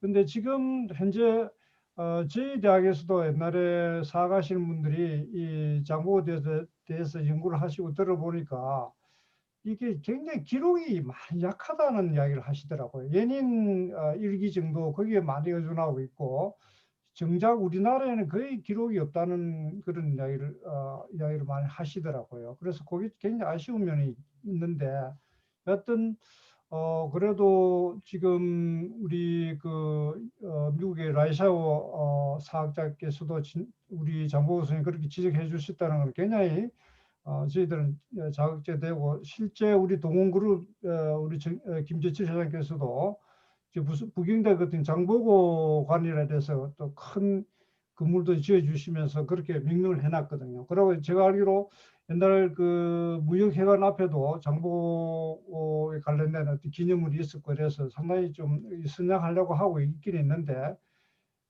그래도 좀 부족하다. 근데 워낙 이제 우리나라 같은 경우에 지금 뭐 육지에서 잘 나가는 반도체 이런 게 있다 보니까 이 해운이 조금 상대적으로 약하다 보이지만 그래도 지금 우리 잠금이라든지 이런 기업들이 지금 부각하고 있고 또 HMM도 다시 살아나고 있는 그런 면에서 보면은 우리 해양 세력이 결코 약하지는 않지 않느냐 이런 생각을 저는 개인적으로 해봅니다. 그래서 지금 우리 최 장관님께서 그런 어떤 먼 시각에서부터 해서 현재까지 이제 이렇게 훑어주시면은 앞으로 한국의 해양 세력이 더 성장하고 발전하는 데도 도움이 되지 않겠나는 측면에서 이런 좀 시사성 있는 그리고 또 역사적인 그런 우리 연유를 찾아가는 그런 작업들은 굉장히 의의가 있다고 생각합니다. 그래서 저희들이 이걸 어떻게 묶어내는가 또 엮어내는가 또 하는 것은 우리 좀 젊은 세대들도 역할이 있고 저희 중간에 있는 저희들 역할도 있는 그런 역할이 있지 않나 하는 생각을 해보면 오늘 정말 이런 좋은 강의 들어서 정말 저는 대단히 영광스럽고 감사합니다. 예. 예, 감사합니다. 예. 제가 예. 우리 최 장관님하고 이진환 교수님한테 조금 말씀을 좀 드리고자 합니다. 이제 사실 우리가 이제 장보고 대사 참 세계적으로 유명한 해운 기업을 일으켰다 이렇게 이제 생각을 할 수가 있는데 장보고서부터 현대까지는 너무나 갭이 긴 것 같아요. 근데 일본은 보면은 명치 유신 무렵에 일본이 서구화될 때 이미 한 100년, 200년 전부터 서구로부터 배들이 와가지고 나가사키 근처에 뭐 네덜란드 배들이 들어왔고 여기 뭐 대지마라고 그런데 유곽을 만들어 가지고 문물을 가져왔고 거기서 이제 서양 과학이 자리를 잡았고 그러면서 한 100년 뒤쯤에 명치유신이라는 그런 것들이 이제 힘이 확 모아져서 일어났던 것 같아요. 그렇게 일본 사람들이 그런 문물들이 전부 바다로 범선으로 왔다는 걸 다 알고 있는 거예요. 그렇게 일본 사람들은 뭐 바다가 너무너무 소중하죠. 근데 우리 역사를 돌이켜보면 우리는 그렇지 않은 것 같아요. 아까 말씀하셨듯이 조선시대 머리 해금 정책을 써버리다 보니까 또 세국 정책하다 보니까 과연 조선시대 때 이 우리 국민들한테 해운이 해준 게 뭐가 있냐. 저는 생각할 때는 우리 서해 쪽으로는 이제 조운이라고 있었지 않습니까? 조운. 그리고 동해도 보니까 이 조운이 없었던 거 아닌 것 같습니다. 우리 순도실록에 1812년인데 우리 고향 축산항에 쌀이 13,000석이 항구에 빠졌다는 기록이 나오더라고요. 그래서 나중에 조금 알아보니까 동해안에 나오는 쌀들은 서울로 한송으로 가져오지 않고 현지에 뒀다가 뭐 흉년이 생기면은 강원도 같은데 이제 뭐 이동시켜주는 그런 형태의 돈이 있었다고 이야기를 하더라고요. 그래서 이제 제가 이제 두 분 선생님들한테 원컨대는 우리도 뭔가 조선시대 때는 어떤 형태로든지 조언이라든지 뭔가 있어서 국민 경제에 상당히 기여했지 않겠나.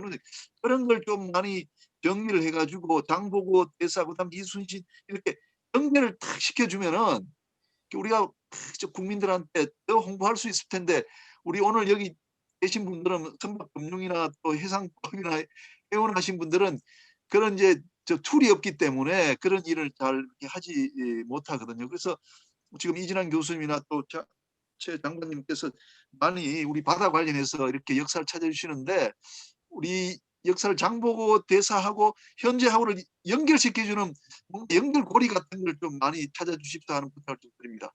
예. 아까 이진환 교수님이 말씀하신 한국 해양사 자료집 보면 저는 이제 주로 고대 얘기를 했고요. 이진환 교수님은 이제 고려시대, 이거 지금 김인영 교수님이 말씀하신 조선시대 그 자료도 아까 해양사 자료집, 한국 해양사 자료집 거기 출판이 됐어요.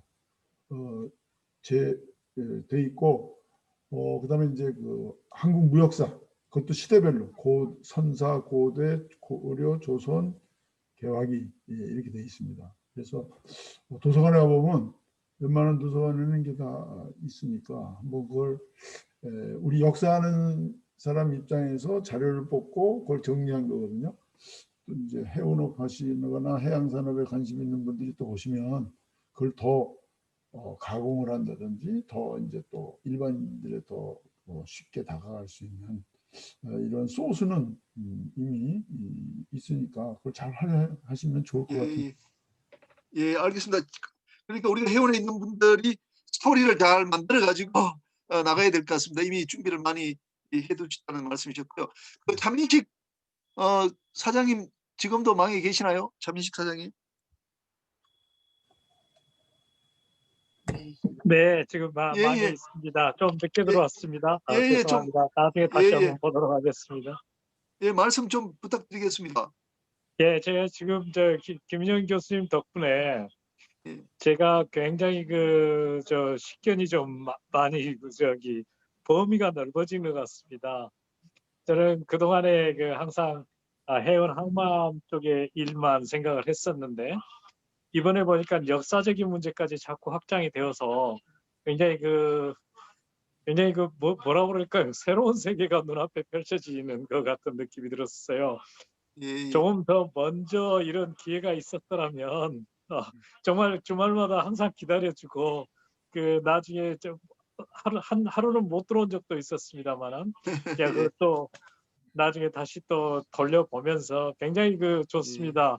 그러면 이제 우리가 생각하고 있는 게 바다가 어쨌든 우리들한테는 아직까지는 전체적으로 우리 완전한 어떤 대상이 되지 않고 바다 그러면은 해운이나 항만이나 또는 무역 이런 것들의 수단이었던 거구나 이런 느낌이 좀 들어요. 그래서 바다 자체를 놓고 쟁패하던 그런 것들은 없었던 거 아니었던가.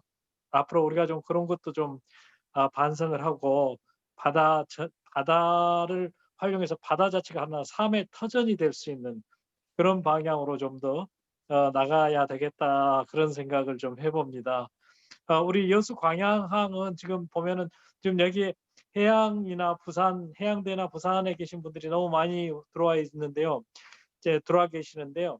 제가 광양에 와서 보니까 너무 전체적인 바다에 관한 관심이라든가 바다에 관한 지식이 너무 낮아서 앞으로도 꾸준히 저희들이 더욱더 배워야 되고 그런 기회를 만들어야 되겠다 그런 생각을 해봅니다. 요즘에 와서 이제 바다의 역사를 보고 있으니까 너무 즐겁습니다. 예. 앞으로 계속해서 이런 예. 기회가 더 이번에 뭐 예. 10회로 끝내신다고 그랬는데 좀 아쉽고요.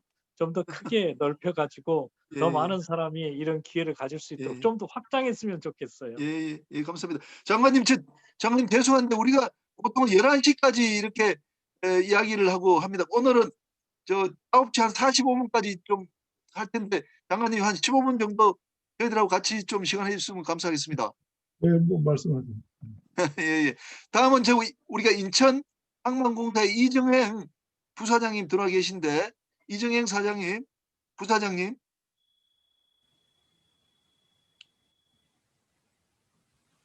이정행 부사장님 들리시나요?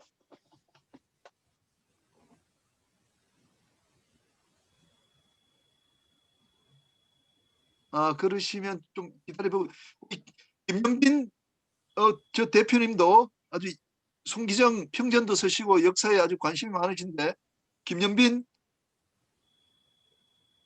예, 대표님 한 말씀 부탁드리겠습니다. 예, 안녕하십니까. 김현빈입니다. 금년 3월에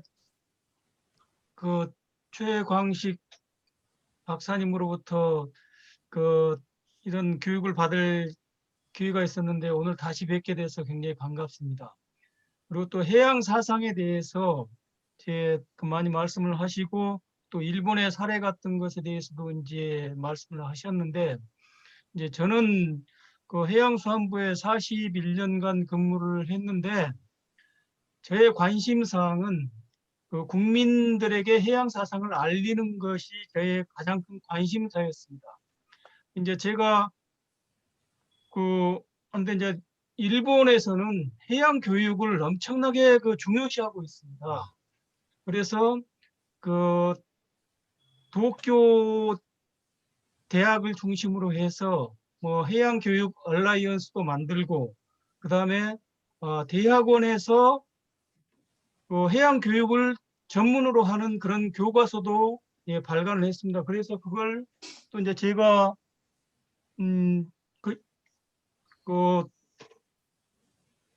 그 일본의 대학원에서 사용하는 해양 교육 교재를 제가 이제 그 2010년에 번역해서 이제 출간도 했습니다.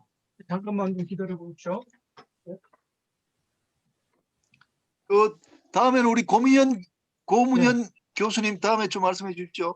근데 이제 그게 이 해양 문제 입문이라는 책인데 그런 게 굉장히 중요시합니다. 근데 이제 다행스럽게 금년 2월 18일 날 우리나라에서도 해양 교육 문화 법이 제정됐습니다. 그렇게 해서 맞습니다. 예. 이제 1년 후인 내년 2월 19일부터 이제 시행이 되게 되는데요.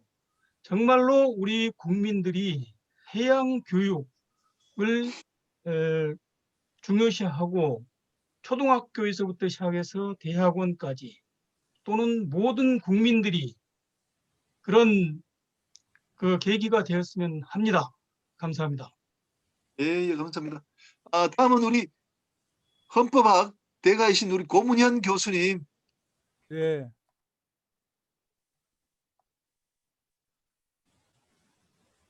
예, 선생님 부탁드리겠습니다.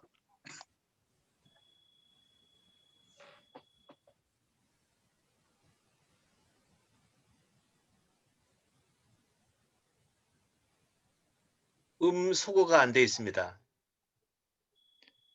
아까 저기 고문현 교수님 예. 마이크 켜주십시오. 예, 들립니다. 예, 감사합니다.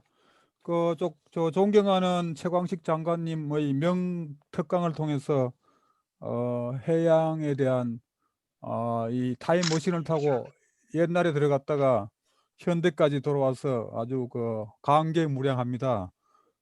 특히 뭐 아시듯이 뭐 농자 천하지 대본을 해자 천하지 대본이라는 아주 저도 처음 들어보는 용어를 통해서 정말 패러다임 시프트를 할 수 있는 인투이션을 얻었고요.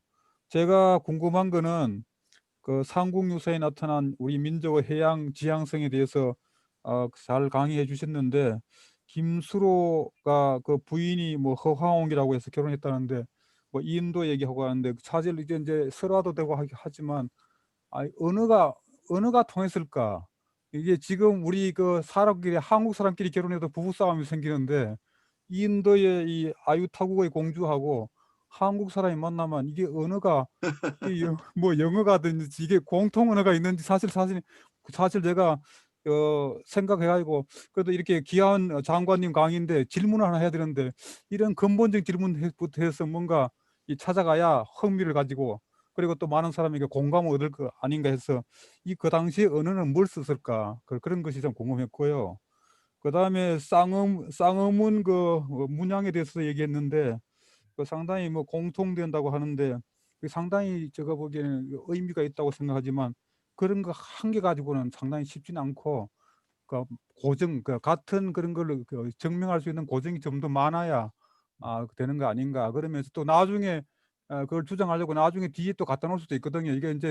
이게 뭐 이상하게 하면 자꾸 그걸 완벽하게 하려고 자꾸 있잖아요. 도둑이 막 있잖아요. 더 완벽하게 해서 뭐 가짜가 진짜를 물리치는 그런 사회가 있기 때문에 그런 정말 객관적 진실성, 역사적 그런 엄격한 고증 이런 것이 필요하고 그렇게 해야 진정한 우리나라 역사가 뿌리를 내려가서 나중에 청사의 길이 빛나는 해양사가 되지 않을까 생각합니다. 다시 한번 우리 장관님의 명특강을 통해서 타임머신을 타고 고대까지 갔다가 또 장보고 선생도 만나고 해서 정말로 정말 감격스럽고 너무나 너무나 감동이었습니다. 감사합니다. 네, 아주 좋은 질문을 해주셨는데요. 그 허황옥이 이제 살해 아유타국에서 왔다고 이제 있는데, 이 과거에는 되게 이제 말씀하신 대로 설화로만 많이 생각을 했어요. 그런데 이제 쌍엄 그것도 있고, 그 이제 아유디아가 이제 아유타국 명칭이었고, 근데 더 결정적인 거는 그 파사석탑. 그 파사석탑의 돌이 우리나라에는 없습니다. 석질이. 근데 묘하게도 아유디아 지역에 있어요. 그래서 이제 더 믿기 시작했고, 다만 아까 말씀드렸듯이 그 아유디아에서 직접 온 것인지 아니면 그 아유타국이 망명 정부가 태국에 있었어요. 그래서 아마 태국에서 왔을 거다라고 주장하는 사람도 있고, 또 어떤 사람은 그때 그게 가능했을까? 그래서 아마 그 중국 아닐까? 좀 설이 이렇게 돼 있습니다. 근데 이제 분명한 거는 한반도는 아니고 제일 가까워야 중국, 아니면 태국, 아니면 인도, 이렇게 보고 있죠. 네. 그런데 거기 보면 그 아유타 설화적으로 돼 있지만 거기 보면 그 허황옥이 올 때 데리고 왔던 뱃사공, 또 그 왔던 신하들 이름까지 다 있어요. 예? 이름이요? 이름이 왔다는 것도 있고, 그렇기 때문에 굉장히 이제 구체성이 있기 때문에 단순한 설화는 아니고, 다만 오히려 이게 1세기 때인 거냐 진짜. 근데 이제 보면 그 가야에 불교가 들어온 걸 되게 5세기로 보고 있어요. 네. 지금 장유사라고 있는데, 그게 호황옥의 오빠 이름이 뭐 장유화상이다. 적어도 5세기에는 이제 온 걸로 그렇게 이제 보는 견해가 지금은 상당히 학계에서 인정을 받고 있습니다.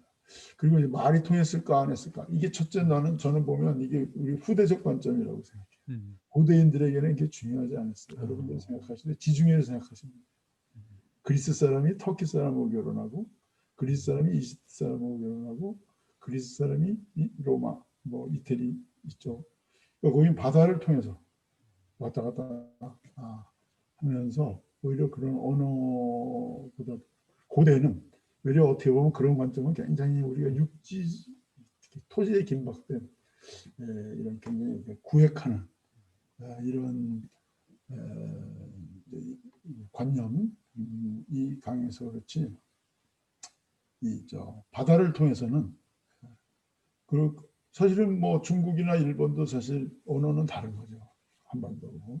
그렇지만은 그때는 뭐 신라 사람이 고려 사람이 중국에, 심지어는 우리나라 처용 아까 얘기했지만 처용은 분명히 그건 이제 저 남방계에서 온 걸로 보고 있거든요. 또 일본에서, 석탄에도 일본에서, 또 김할지는 저 북쪽에서 내려왔고, 그래서 굉장히 고대 사회는 이 교류가 활발한, 경계를 넘는, 소위 말하는 경계를 넘는 그런 교류가 이제 활발했기 때문에 우리가 고대적 관점으로 사실은 인식을 변환하는 게 중요하다, 그런 생각이 듭니다. 예, 감사합니다. 감사합니다.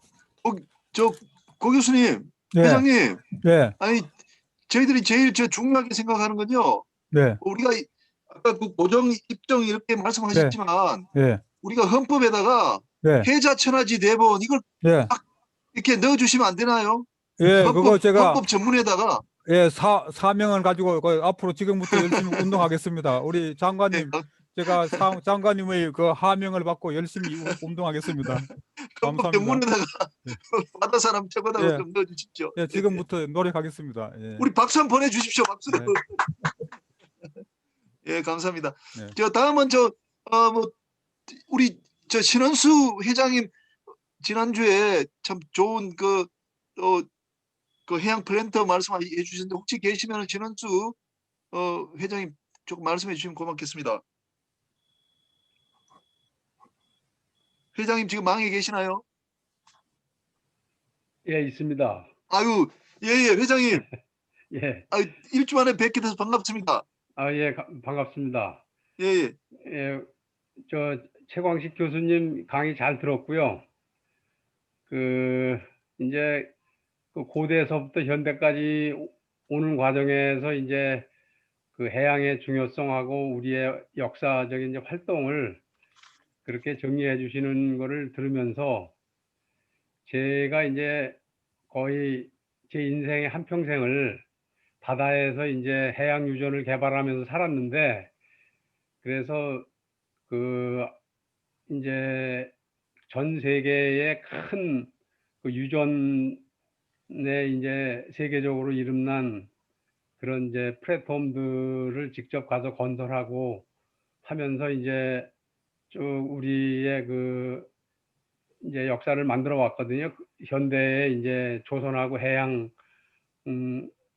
산업을 만들어 왔는데, 그게 이제 또 어떻게 보면은 이제 현대에 우리 대한민국이 펼쳐가는 이제 해양 문명사가 아닌가 싶습니다. 그래서 앞으로 이제 교수님들이 역사 이제 해양 쪽을 정리를 하시면서 저희가 하는 이제 산업 쪽에서 이렇게 세계를 펼쳐나가면서 이제 해운도 하지만 또 해양도 이렇게 개발을 하면서 세계의 문명의 족적을 우리 한국 사람들이 많이 남겼다 하는 것도 현대사 쪽에서 많이 좀 관심을 갖고 봐주셨으면 감사하겠습니다. 좋은 말씀이십니다. 예, 좋은 말씀이십니다. 정말. 저기 한국해양대학의 우리 전영우 교수님 지금 계시나요? 오늘 모처럼 들으신 전영우 교수님 또 한번 말씀 좀 듣고 싶고요. KSS 해운의 서정락 선생님도 계시는 것 같고요. 정태환 선생님도 계시고. 전영우 교수님 혹시 계세요? 네, 해양대학 예, 교수님, 예, 반갑습니다. 예. 아이고, 예. 오늘로 제가 강의를 두 번째 듣는데요. 우리 김인현 교수님께서 수고를 많이 해주신다라고 생각하고 계시고요. 특히 이 같은 모임을 통해서 다양한 또 이 분들의 강의, 특히 오늘 최광식 아마 교수님 전 장관님으로 들었습니다만은 처음 제가 강의를 들었습니다만 정말 감동 있게 잘 들었습니다. 이 역사를 집필하신 분이 우리 대학에도 지금 이제 은퇴하신 원로 교수이지만은 요즘도 우리 대학에 나오셔가지고 우리 해양대학의 일기이신데 아주 고령이신데도 학교 나와서 평생 동안 제가 학교 다닐 때부터 늦게까지 이제 그 손태원 저희들은 이제 학장님을 이렇게 부르는데 이분께서 이제 해양사를 한번 쓰셨습니다. 쓰셨고 오늘 또 이제 그 책을 보면 저희들이 연구할 때 참조할 수 있는 책이 그 책이라서 이제 자주 인용하고 이렇게 했고요. 저는 이제 선원 쪽에 대한 관심이 많고 연구를 그동안 해왔었습니다. 그래서 오늘 최광식 교수님의 강의를 듣고 향후 이제 선원 문제를 연구하는 데 큰 참조가 되었다고 생각합니다.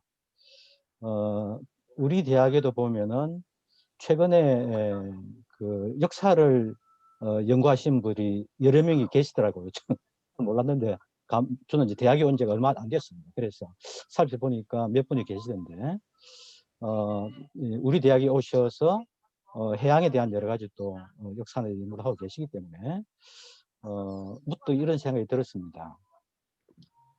이 해양 쪽에서 역사를 하신 분들이 한번 이렇게 뭐 네트워크를 할까 이런 것이 만들어지면 훨씬 더 역사적인 이런 어떤 연결이 되어서 조금 전에 제가 들었습니다만은 작성하신 그 해양사에 대한 역작이 있는 걸로 들었습니다. 그래서 그런 것을 또 비롯해서 또 우리 저에게는 이제 은사이셨던 손태원 학장님의 과거에 쓰셨던 해양사라든지 또 최근에는 또 저희 이제 동의이기도 하지만은 이제 근대의 해양사를 나름대로 이렇게 한번 쓴 그런 사람도 있었습니다. 그래서 이런 것을 잘 연결해 보면 조금 전에 말씀하셨던 이제 김인현 교수께서 생각하신 이런 것들 아마 이미 여기저기 자료들도 많이 있어 보이기 때문에 잘 이렇게 네트워크만 좀 만들어져도 서로 이제 시너지가 나지 않겠냐라는 생각을 하고요. 또 우리가 해양 분야에서 일하는 사람들이 그런 걸 통해서 각자 분야에서 자부심도 가지면서 역사적인 어떤 것을 참조해서 국악이나 또 우리 국민에게 이제 그 해양 의식을 고취시키는 데 도움이 되지 않을까라고 생각해 보았습니다. 어쨌든 김영 교수님께서 이렇게 모처럼 초대해 주셔가지고 오늘 때 이제 2번 됐는데요. 좋은 강의를 통해서 감동도 받고 또 저희 생각도 새롭게 하고 또 해양에 대한 사랑을 좀 더 크게 가지셔서 정말 고맙고 즐거운 시간이었습니다. 감사합니다. 예, 선배님 정말 좋은 말씀 너무너무 감사합니다. 좀 해양사 하시는 분들 네트워킹 하면은 훨씬 시너지 효과가 나겠다 이렇게 말씀을 해주셨습니다. 대단히 감사합니다. 그 최정락 선생님 혹시 계세요? KSS에 오네요. 예. 이정행 부사장님 지금도 안 계시나요? 이정행 부사장님? 예. 그러면 우리 이게 원로 교수님들 강병태 지금 교수님, 그다음에 우리 이스캥 선배님, 강병태 교수님 좀 말씀 좀 듣겠습니다. 예. 예. 예, 안녕하세요. 저 강민태입니다. 예, 장관님 저기 강의 잘 들었고요. 저도 역사에 이제 조금 관심이 있어서 옛날에 이제 책도 많이 보고 했는데 과거에 한 20년 전에 제가 고구려 유적답사를 다녀온 적이 있었습니다. 그 만주 지역에.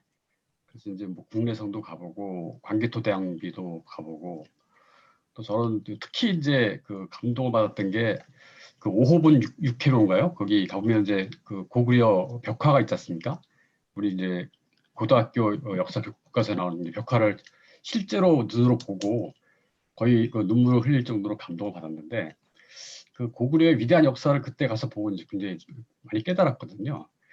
근데 지금 장관님 설명 중에서는 고구려의 그 해상 활동 또 그런 거는 약간 좀 사료가 없어서 그런지 제가 좀 접하지 못해서 백제나 그 신라의 해상 활동이 이제 왕성한 것으로 제가 이제 장관님 강의 듣고 알았는데 혹시 고구려의 해상 활동에 대해서는 좀 다른 그 측면이 없는지 한번 좀 알고 싶습니다. 고구려도 해상 활동이 많이 있습니다. 오늘 뭐 제가 짧은 시간이라서 그리고 주제가 삼국유사에 나타나요. 삼국유사에는 고구려에 대한 얘기가 별로 없어요. 주로 신라 중심으로 되어 있고 고구려 광개토왕비 보면 우리가 고구려 군대가 5만 명이 내려옵니다. 그 당시 5만 명이라는 건 아까도 말씀드렸듯이 김유신 장군이 백제를 칠 때 5만 명이에요. 그러니까 그 당시에 군사력으로는 뭐 최대 군대인데 그때도 육군만 있는 게 아니라 수군이 있습니다. 그리고 고구려가 아까도 그 삼국전쟁 때 지도고 그걸 보여드렸지만 당나라가 쳐들어올 때도 백제뿐만 아니라 고구려 쳐들어올 때 수군이 들어오고 그 막는 것도 당연히 육군뿐만 아니라 고구려도 이제 수군이 있고요.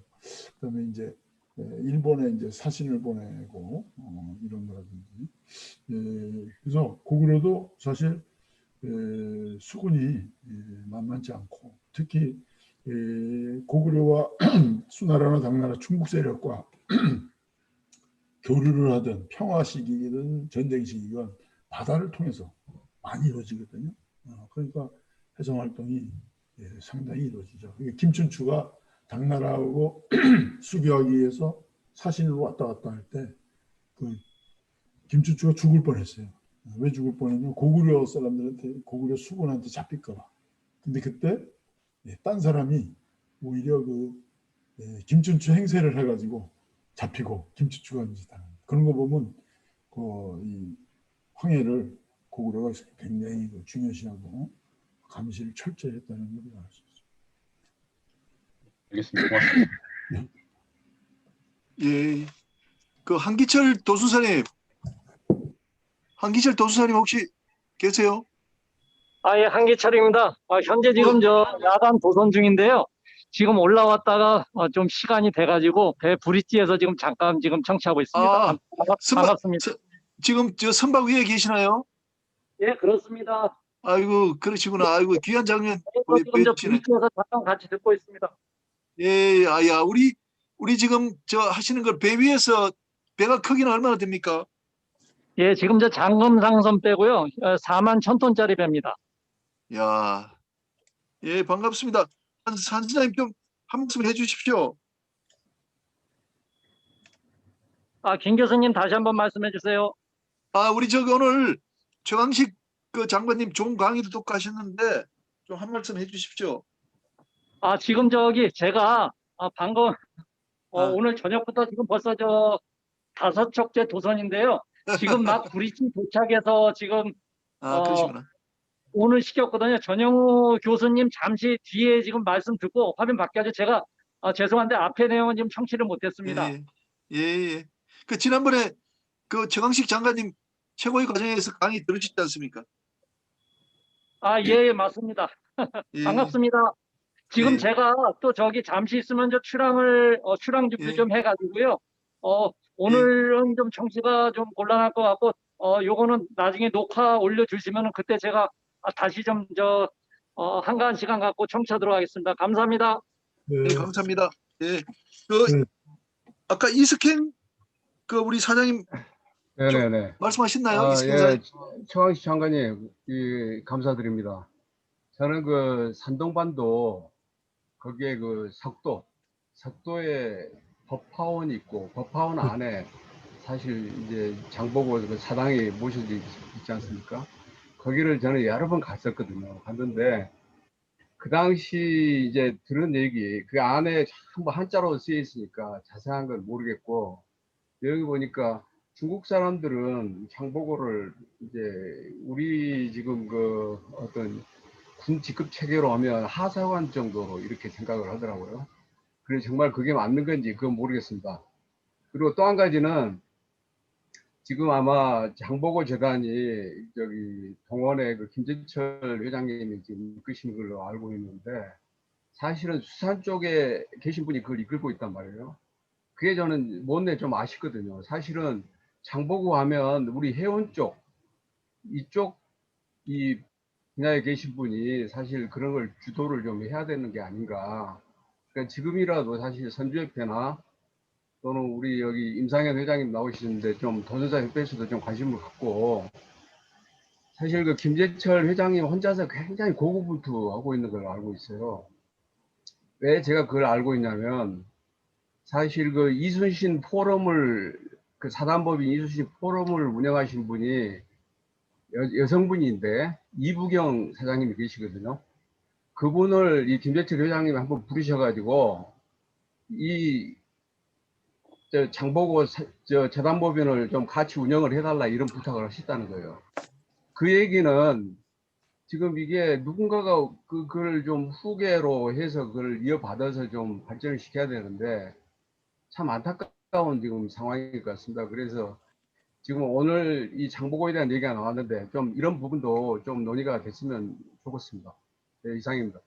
그 장보고는 이제 신라 사람이기 때문에 당나라에 가서 사실 고급 장교로가 있기는 좀 그런 상황이죠. 예를 들면 최치원 같은 경우도 당나라에 가서 관료를 했지만 그렇게 이제 고위직은 아니었어요. 그래서 그거는 이제 기본적으로 당나라에서 신라 사람이 이제 같이 올라갈 수 있었던 지위, 그거는 이제 고위직까지는 가기는 이제 어려웠다고 이제 말씀드릴 수 있고요. 그다음에 그 장보고 재단은 제가 이제 2000년대 전반에는 관계를 했는데 제가 이제 2000년대 후반부터는 이제 또 공직을 맡아가지고 그때부터는 이제 관여를 안 했습니다.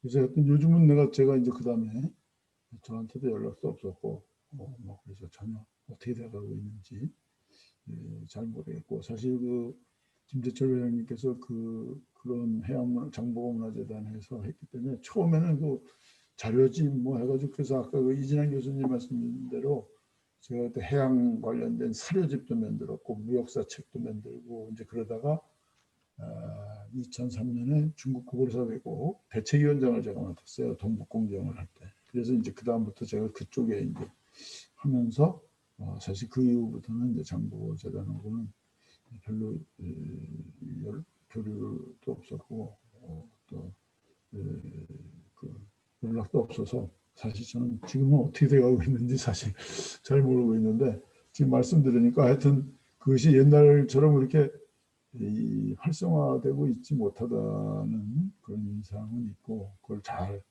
소위 해자들께서 잘 하셔가지고 그것이 잘 이루어지도록 물론 김재철 회장님이 시작했지만 그야말로 해양과 관련된 해운과 관련된 분들이 같이 사실 그걸 잘 이끌어 나가도록 노력을 하시면 좋을 것 같습니다.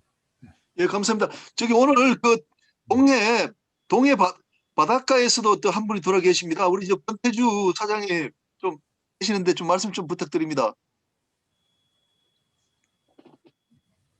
마이크 좀 켜주십시오, 권태주 사장님.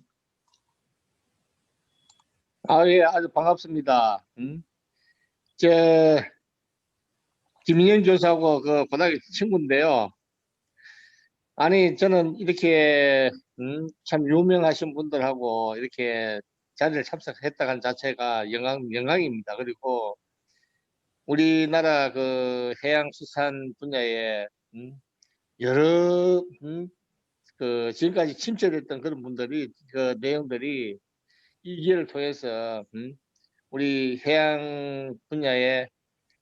해양수산 분야에 많은 발전이 있으리라 기대하겠습니다 하고 또 이 기회를 통해서 그동안 몰랐던 부분들도 새롭게 알 수 있는 그 기회도 되었고 또 이렇게 우리 해양 분야가 실제 이렇게 좀 소외되어 왔던 그런 부분들이 이 기회를 통해서 앞으로는 많은 발전과 그리고 또 우리나라의 해양수산 분야에 도약할 수 있는 그런 기회가 되었으면 좋겠다는 말씀을 드리면서 오늘 여러분들의 그 많은 조언과 또 이렇게 발표해 주신 우리 장 교수님 정말 뜻깊게 잘 보고 있습니다. 정말 그 고마운 마음을 전하면서 인사드리겠습니다. 감사합니다. 네, 감사합니다. 우리 권태주 사장님은 제 고향 저 친구인데 그러니까 경상북도 지금 영덕 축산항에서 동해안에서 지금 우리하고 망을 같이 그렇게 하고 있습니다. 다음은 우리 그 한세희 그 선생님 계세요? 예, 있습니다, 교수님. 예, 우리 아주 젊은 후배님이신데 한 말씀 좀 해주십시오. 네, 최 장관님 강의를 너무 잘 들었고요. 사실은 저는 역사에 대해서는 조금 무지한 편이었는데도 이렇게 뭐 쉽고 재미있게 설명을 해주셔서 정말 교훈도 많이 얻고 또 뜻깊은 시간이었던 것 같습니다. 그리고 사실은 제가 저는 짧지만 어쨌든 한 10년 정도 직장 생활을 이제 해양 그리고 해양 금융과 관련된 업무를 하고 있는데요. 또 이렇게 조금 유구한 역사를 가진 어떤 해양 역사에 어떤 관련된 업무를 하고 있다는 게 조금은 좀 뿌듯해지는 시간이었던 것 같습니다. 앞으로 조금 더 저도 이제 역사에 좀 관심을 가지고 그 말씀 주신 그 해양사 자료집도 한번 찾아보면서 조금 더 배워야겠다는 생각이 들었습니다. 감사합니다.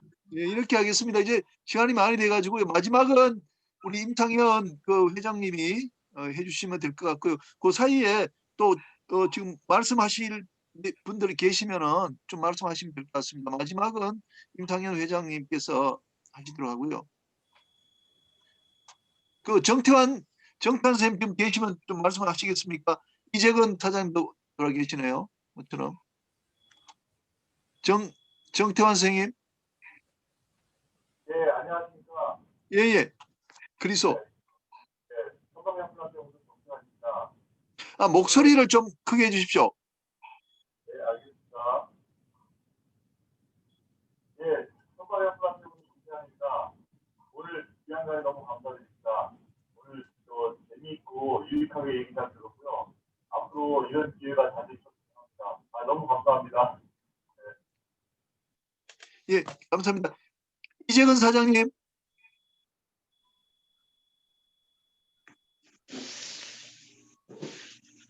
이재근 사장님.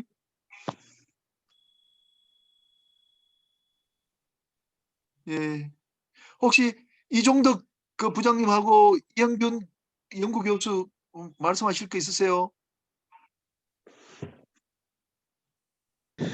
예, 이종덕입니다. 예. 예, 저는 저 장관님 그 강의를 고대 그 최고위 1기 때 청강을 하고 또 2기 때 듣고 오늘 세 번째 듣는데 하여튼 많이 그 해운하는 사람으로서 고대사 해운에 대한 많이 도전을 받고 있습니다. 아까 말씀하신 그 한국 그 해양사 고대 해양사 그 책은 또 구해서 다시 한번 필독을 하겠습니다. 그 좋은 강의 감사드립니다. 예. 예, 감사합니다. 그 이영균 연구교수도 한 말씀 하십시오. 그러면요. 네, 그 최강직 장관님 강의 잘 들었습니다. 저도 이제 최고위 과정 1기랑 2기 이제 그 진행을 하면서 이제 강의를 들었었고 오늘 세 번째 강의를 듣는데요. 제가 뭐 처음부터 태생이 이제 해운이는 아니지만 이제 법학을 하면서 이제 김 교수님 아래에서 이제 박사를 받고 이제 해상법을 공부하고 있는데요. 해상법을 공부할수록 이제 영국법을 이제 따라가는 이제 영국법을 너무 이제 따라가는 현재 저희 해상법 한국 해상법의 좀 입지에 대해서 좀 걱정이 많았는데 이 강의를 들을수록 우리나라가 굉장히 이제 역사적으로도 굉장히 강성한 국가였고 이제 그 중간에 이제 그것들을 잃어버린 게 아닌가 그것들을 다시 살려서 해상법을 세계화시키고 김 교수님께서 계속 주장하시는데 동아시아의 중심으로 그리고 세계 해상법의 중심으로 나갈 수 있게 더욱 노력해야 됐다는 생각을 하게 되었습니다. 강의 감사합니다. 예, 감사합니다. 지금 이제 두 분이 남으셨습니다. 강정호 사장님하고 재영석 상무님이신데 혹시 남아 계시면은 그래도 짧게라도 한번 말씀을 해주시기 바랍니다. 예, 권정호 사장님. 예. 예, 권종호입니다. 오늘 그 말씀 잘 들었고요. 대단히 감사합니다. 저 새로운 사실들 좀 알게 되었고, 제가 저 질문을 올려놨으니까는 오늘은 그 다른 말씀은 안 드리고 그 질문 그 내용에 대해 가지고 다시 한번 읽어보시고 다음에라도 좀 답변을 주셨으면 좋겠습니다. 감사합니다. 예. 네, 저도 남성해운 최영석입니다. 예. 그 교수님께서 여기 들어오신 분 한 분도 빠짐없이 한 번씩 체크해 주신다는 게 너무 감사드리고요. 그리고 저도 2기 바다위 과정 때 최 교수님 감동스럽게 들었는데 오늘 또 다시 한 4개월 만에 다시 듣는데 또 새로워서 제가 너무 또 큰 감동이고 소중한 시간이었습니다. 너무 감사드립니다. 예, 감사합니다. 예, 그러면 우리가 거의 다 이제 말씀을 다 이제 하신 것 같습니다. 다 하신 것 같고요. 오늘 우리 최강식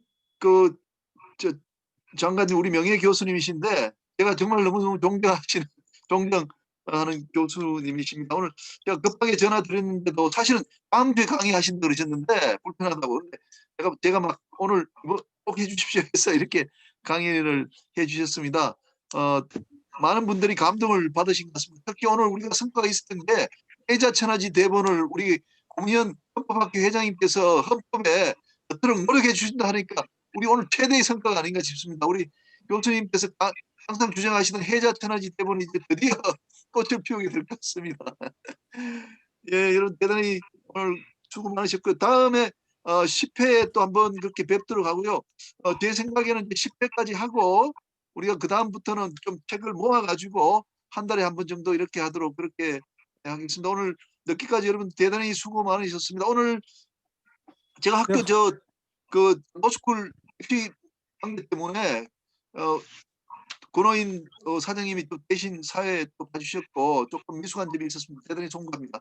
예, 여러분 좋은 밤 되시기 바랍니다. 감사합니다. 감사합니다.